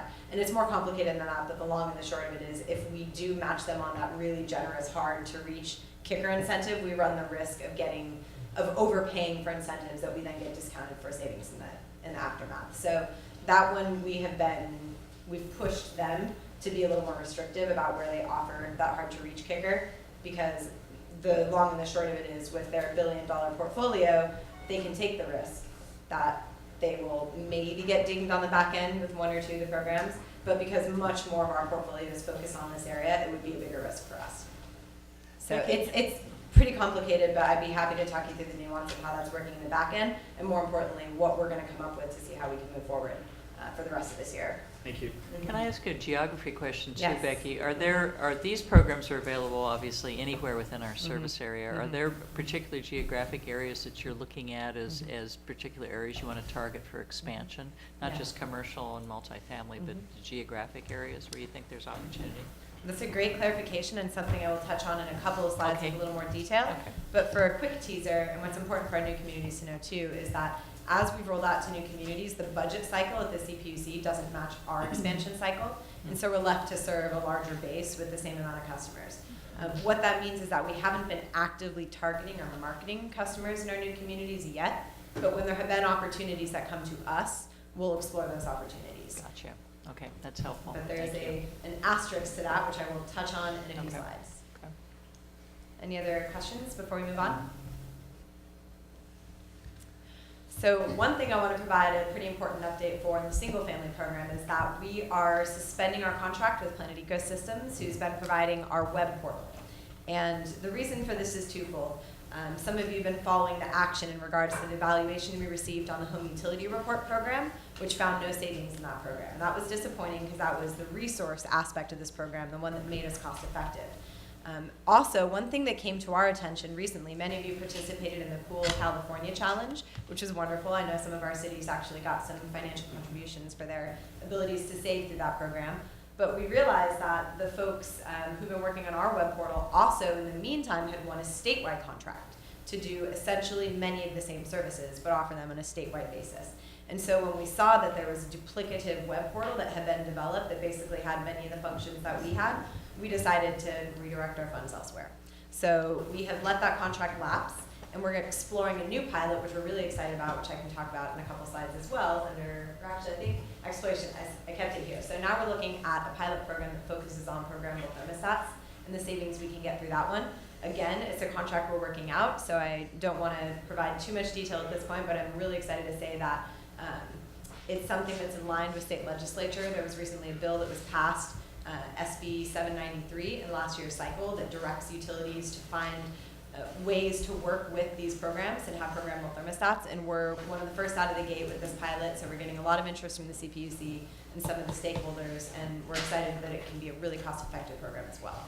So we think overall it's a good redirection of resources, that we can actually get something for those funds and have it be something that really provides an innovative program for our service territories. Another thing worth mentioning is that as we shift from that portal to the statewide portal, since so many of the functions are very much the same, we're going to be sending emails to all the customers who've registered in our account, letting them know about the opportunity to register new accounts with the My Energy tool that exists in the statewide level. So, any questions before we move on again? Is there a risk that the state will discontinue the statewide portal? There's always a risk, and I think that's a great point. Actually, part of our 2016 action plan is to have another website presence that is different and complementary to what the tool has.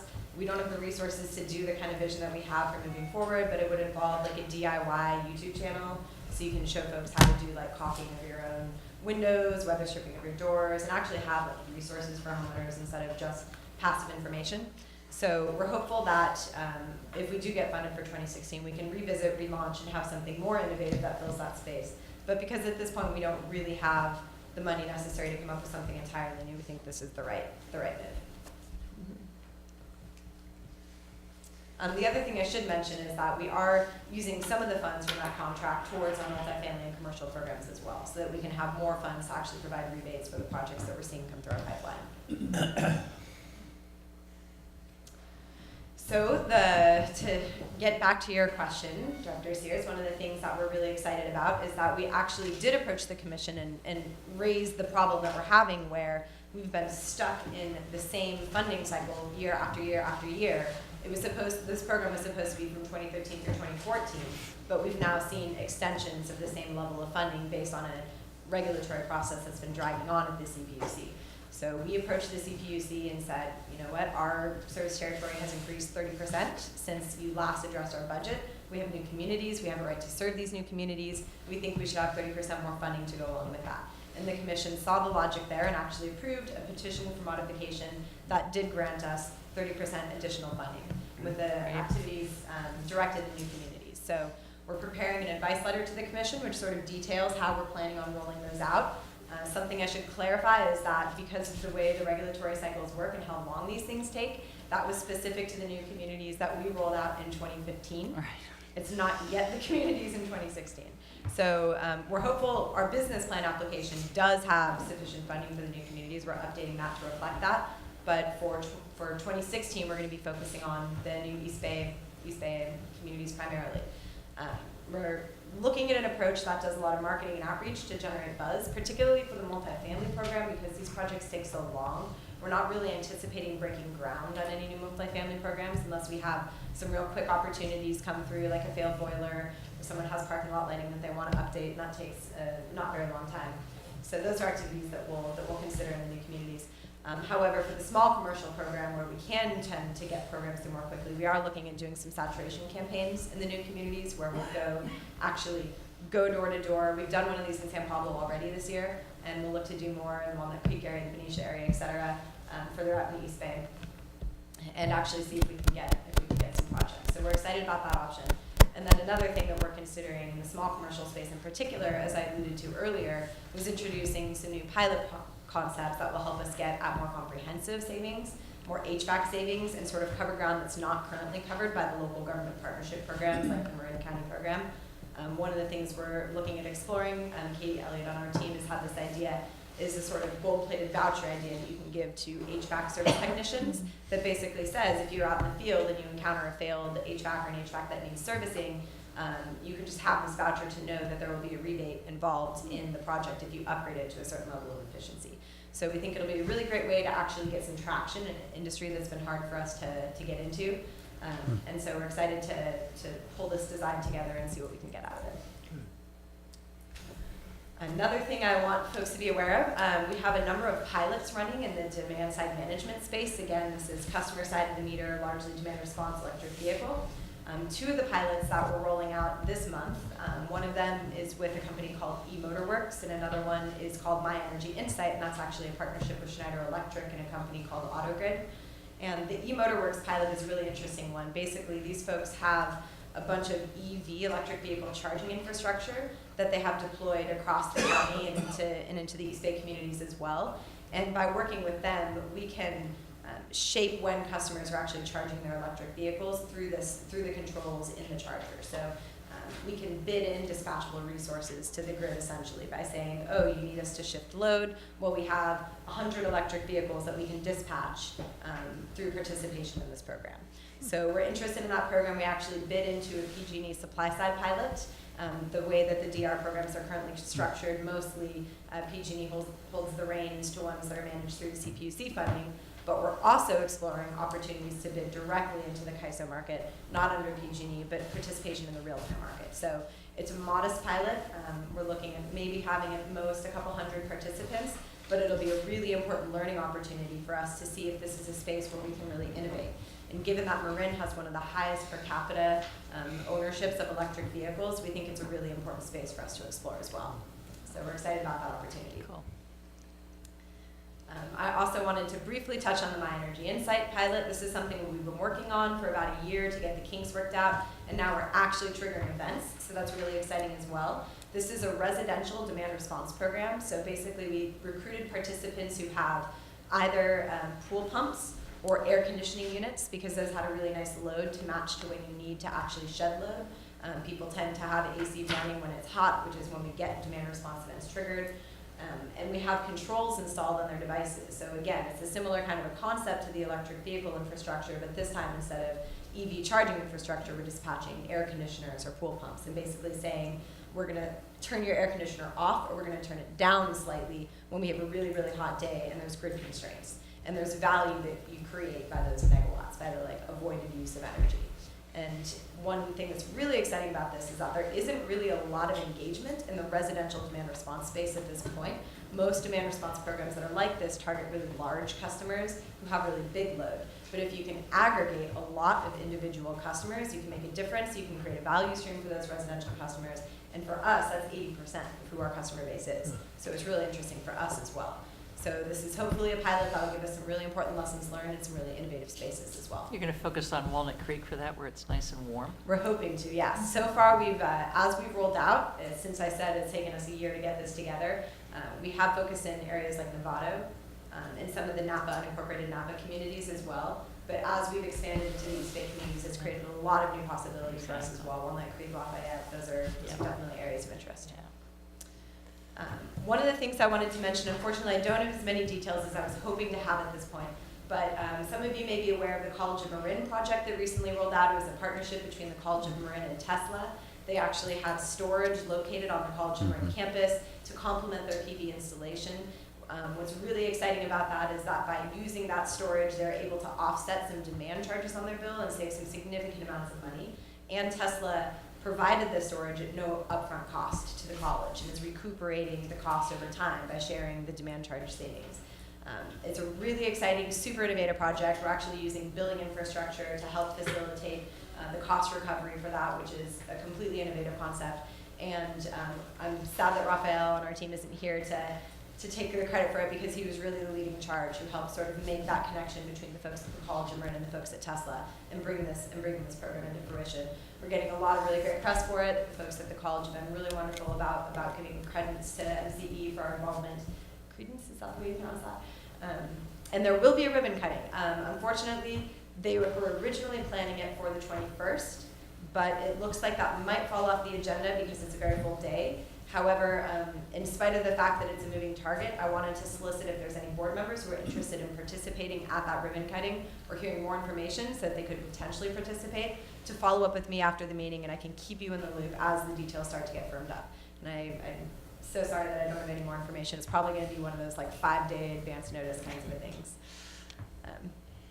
Finally, the last thing I wanted to let you all know on the pilot front is that Rafi has also been hard at work writing grants, and one of the things he was able to secure is a grant from the Bay Area, I think that's actually supposed to have 2 ways in it, the Bay Area Air Quality Management District, as well as TAM, to get electric vehicle charging infrastructure installed in our parking lot. So that's really exciting. We're going to have a solar carport. That's something that Greg has been working on.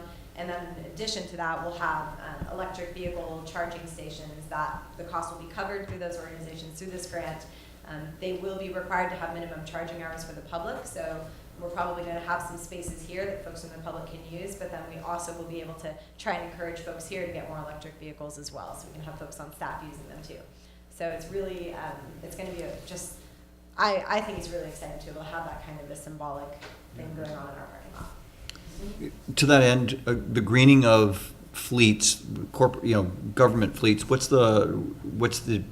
does MCE potentially participating in the greening of all of our fleets? Mm-hmm.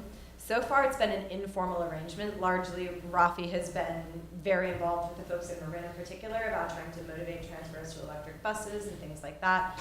But most of that work is handled through the local air quality management districts, often in conjunction with public works departments at local governments. I think it's an interesting space for us to consider. From my perspective, electrification of vehicle infrastructure is a win-win for us. It helps reduce greenhouse gas emissions and provides more service for us. So I think it's an area of competitive advantage. So I think we can see how we can get more involved in it. But so far, it's been informal. So a quick update. Again, for the benefit of the newer board members, we currently have an application into the Public Utilities Commission for our next phase of energy efficiency funding. And one of the visions that we're really looking to do with this application is integrate some of these demand-side activities that happen outside of the realm of energy efficiency with the energy efficiencies, that we can really pitch a complete concerted resource conservation project to customers. We're really excited about it. However, we were so excited about it, we filed early, and the Commission has been dragging their feet in addressing our application. As a result of that, what they basically have directed us to do is fall in line with the timing of the rest of the administrators, utility administrators, and the regional energy networks.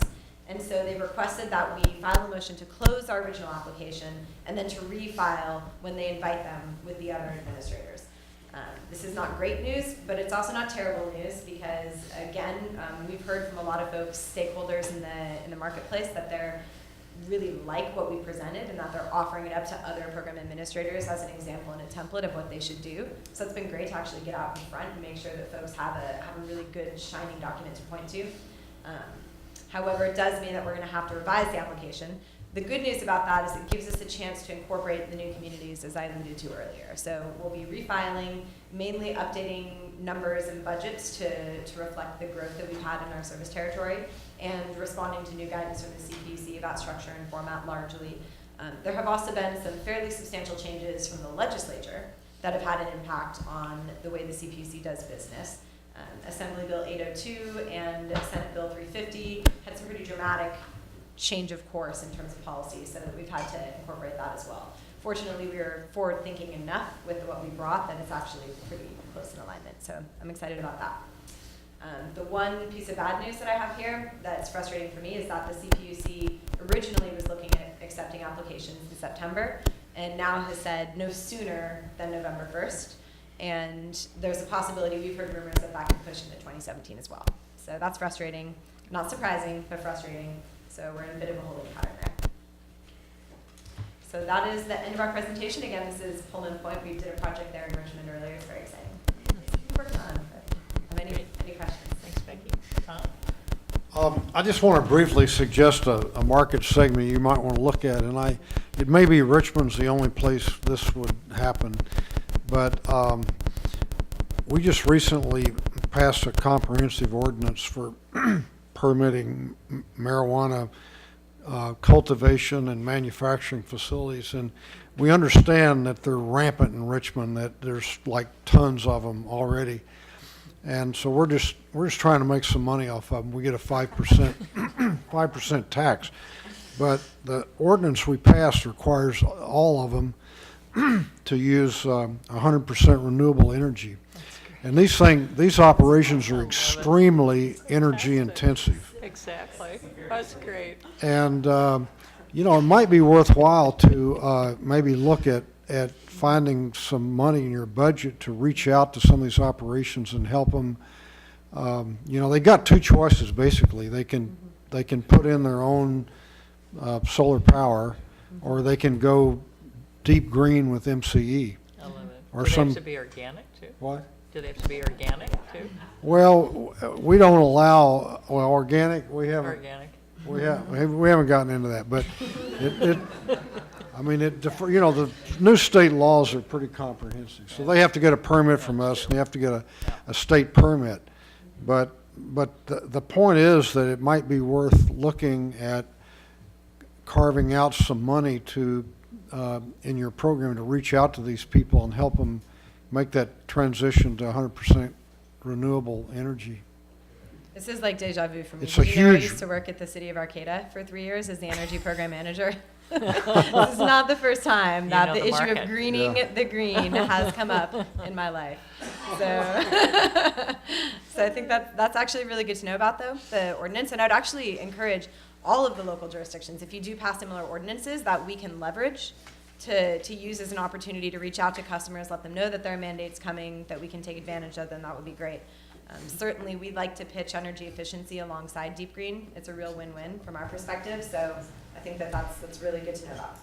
Yeah, and I would add that anytime there is a permit requirement for any type of community member, if they're going to be filtering through, City Hall and getting permits, that might be a good trigger to get them information. We're happy to provide printed material that could be handed out at the time that a permit is requested, so they know how to reach us. Great idea.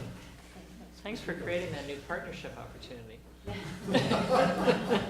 Just make sure you're on legal footing before you proceed with such action. Competing federal law, and there's not clarity in the law. And the way lawyers work is they don't go after a small little grower in Richmond. They go after a pocket, a big pocket. And MCE started to have good pockets, so I just, interesting suggestion, Tom, but I was Don't look for those opportunities in Tiburon, I think. Something tells me those opportunities aren't too prolific in Tiburon. Absolutely. Not just Tiburon, it's a question of life. No, you're right. You want to put yourself in a position of adverse liability. That's a fair point. Okay, anything else for Becky? Thank you, Becky. Thank you. All right, we have one more item, which is our communications update. Jamie, we know you're going to speak fast. Yes, I will speed through this, but I have so many wonderful things to tell you about today. So as you all know, we are preparing to enroll 7 new communities this September. So my team is extremely busy. I feel like every time I come up here, I talk about how busy we are, but this time, You're I'm really really, busy? really serious. We have Lafayette, Walnut Creek, in the cities of Napa, American Canyon, St. Helena, Calistoga, and the town of Yountville all joining us. So we're so excited about it. Inside your packet, you might have seen that there are 3 community outreach plans, one for all of the 5 communities in the county of Napa who are joining us, and one for Lafayette, and one for Walnut Creek. So today with this presentation, I'm just going to give you a high-level overview of what we're doing to educate the communities about their September enrollment, and a little bit of detail about what's been going on and the types of feedback that we've heard. So this is a graph of the accounts broken out by community. With these 7 new jurisdictions, we're adding about 93,000 eligible customers to our overall customer base. You can see Walnut Creek has the largest customer base, followed by the city of Napa. As part of our outreach, we are sending out 5 mailed notices to let customers that they're going to be enrolled. We're legally required to send out 4, we send out a 5th for good measure. So we send 3 of those mailers before the September enrollment, and to any customers who choose to take MCE service, they'll get 2 more mailers after their enrollment in September. The first letter has already started going out. We are staggering that first notice by community and mailing them out in 8 batches, 1 per week, over 8 weeks. The reason we're doing this is because we're able to reduce the mailing size to recipients of about 10,000 per mailer for the first notice, and that allows us to be more, be able to respond more adequately to an influx of calls and emails from the community. So the first mailer went out in late May, and that'll be going out through mid-July, 1 per week. The second notice is staggered by service start date in order to meet the legal requirements of sending 2 mailers within 60 days before the service start, and then the other part is 2 mailers within the first 60 days after service start. So for the second, third, fourth, and 5th mailers, we'll be sending those out in batches of 4. So it's a smaller timeline. They are larger groups of customers that'll be going out to about 24,000 customers per mailer. But because they've already received their first notice, what we've experienced in the past is that the call volume and the number of emails that we're getting are going to go way down. The first 2 notices are sent out in letters and envelopes. There's a sample of that first enrollment notice included in your board packet. On all of the notices, we included the community seal to help get customers to read the notice. We think they're more likely to read the notices if the seal of the city or town that they live in is included on that mailer. So as I said, we started sending out the first notice, and as of now, we've sent them out to American Canyon, Yountville, Walnut Creek, and Calistoga, and this week they're landing in St. Helena and Lafayette as well, and then they'll be going out in Napa the other weeks. So the statistics that I have here don't include St. Helena, Lafayette, or Napa. They're as of June 12th, and they're looking really good. So what we're seeing right now is that based on all of the customers who have received notices, we're only seeing an opt-out rate of about 1%. When we look at the same time period after the first notice went out for San Pablo, Benicia, and El Cerrito, we enrolled all of those communities last year. If we look at that same timeline, they were closer to about a 4% opt-out rate at this time. So this is looking pretty good. That, being said, you never know what's going to happen. Sometimes a really negative article, or if there's a group who opposes your organization, can change the sentiment a little bit. But I think that things are going to be going really well in our new communities, especially with this rate reduction. We're really excited to educate all the folks who are getting enrolled and let them know that they aren't going to be seeing a cost increase. In fact, a lot of them might be seeing a very small cost decrease. Any questions about these enrollment statistics? No? All right. So next I wanted to talk a little bit about the advertising that we're doing in the different communities. When I say Napa County, I'm talking about all 5 of the communities that are joining us, and as a result, unincorporated Napa County also gets to benefit from the advertising that we're doing for MCE. So we're doing print advertising, full and half-page color ads in the following newspapers: the American Canyon Eagle, Napa Valley Marketplace Magazine, the Napa Valley Register, St. Helena Star, the Weekly Calistogan, and the Yountville Sun. And one of the things that we do when we do these really large full-page ads is, instead of making the entire thing like an artsy graphic, we use part of it to write an article to provide some more detail about MCE, because we know people are reading the newspapers to find out information, so it's been a good resource for us in the past. We're also doing outdoor advertising on billboards and on buses in Napa. And I should say about the print newspaper ads that we're in the process of negotiating our contracts right now, which is why I haven't included specific dates for all of those ads. We have already finalized our contracts for the outdoor ads, so we're going to have 4 billboards running, and we're going to have 14 buses with advertisements in Napa County for MCE, running for about 4 months between June and September. We're also doing radio advertising in Napa County. Napa County is unique in that they have their own specific radio stations. Last year, when we enrolled unincorporated Napa County, we used radio ads, and they were actually a really good opportunity for us as well. We heard a lot of feedback from people who heard about the program from the advertisements. Those will also be running for about 4 months. One of the radios is actually a Spanish radio as well, ESPN Deportes, which we're really excited about because, of course, Spanish-speaking population is important for us to educate about MCE as well. For Lafayette and Walnut Creek, we have the opportunity, because those communities are so close to each other as well, to be advertising in venues that permeate to both communities. So we're lucky to have that as well. We'll be advertising in the East Bay Times, the Rossmore News, which is in Walnut Creek, and in the Walnut Creek Journal and Lafayette Today. We're also doing outdoor advertising in Walnut Creek and Lafayette. We'll have a billboard in Walnut Creek. We're having BART ads. We're really excited about that. We've got about 16 ads between Walnut Creek and Lafayette, so if you're ever in those stations, be sure to keep an eye out. We're also going to have an advertisement in the Walnut Creek Broadway Plaza, which is an outdoor shopping center. And as well, we're doing advertisements on buses in the East Bay as well. So we'll have 30 bus ads, some on the bus backs and some on bus sides. These are all going to be running for about 4 months as well.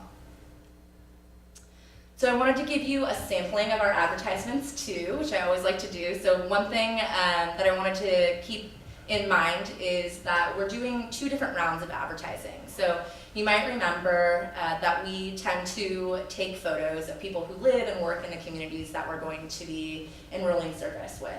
We are in the process of doing those photo shoots right now, and we'll be using those photographs on our mailers, in our print ads, and in our online ads. But what I'm going to show you right now are our outdoor ads, which show up on BART, the billboards, and the buses. And so our strategy for these outdoor ads were to make them stand out by using local landscape and cityscapes to create, one, an immediate local connection with what people are saying, and also to stand out from the other ads, because a lot of times what you see in advertisements are people using the product or just the product itself. The goals of these ads are to inspire curiosity, get people to visit our website, and to coincide with the mailers that they'll be getting so that people think, oh right, I'm supposed to think about this and figure out what I want to do with my energy. So this is a little bit difficult to see on the projector, I apologize, but it says MCE Napa County at the top. For all of our outreach, we advertise with MCE Napa County, MCE Lafayette, or MCE Walnut Creek to help reinforce that local connection. The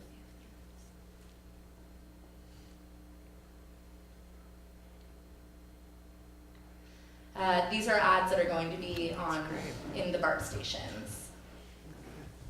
Hey, Jamie. Mhm. You know, the original couple of ones, do they, the actual ones, they don't wash out the marine clean energy? Right, no, it's just the projector. Your printout will have a better depiction of what the colors look like. So heartbreaking. Yeah. We don't have them printed, I don't think. We don't have a Okay. printout. I'll pass it out. But thanks for the tease.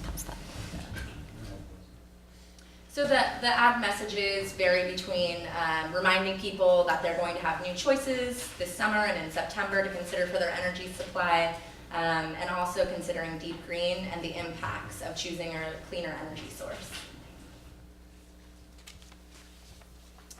We're also doing, like I said, online advertising and social media. We get to do those and hit all communities simultaneously, so we're advertising on the East Bay Times websites, the Bay Area News Group websites, on Ad Taxi, which geographically targets people who are using computers in our communities. We have videos playing on YouTube, and we're also doing promoted ads that are geographically targeted on social media, including Facebook, Twitter, and Instagram.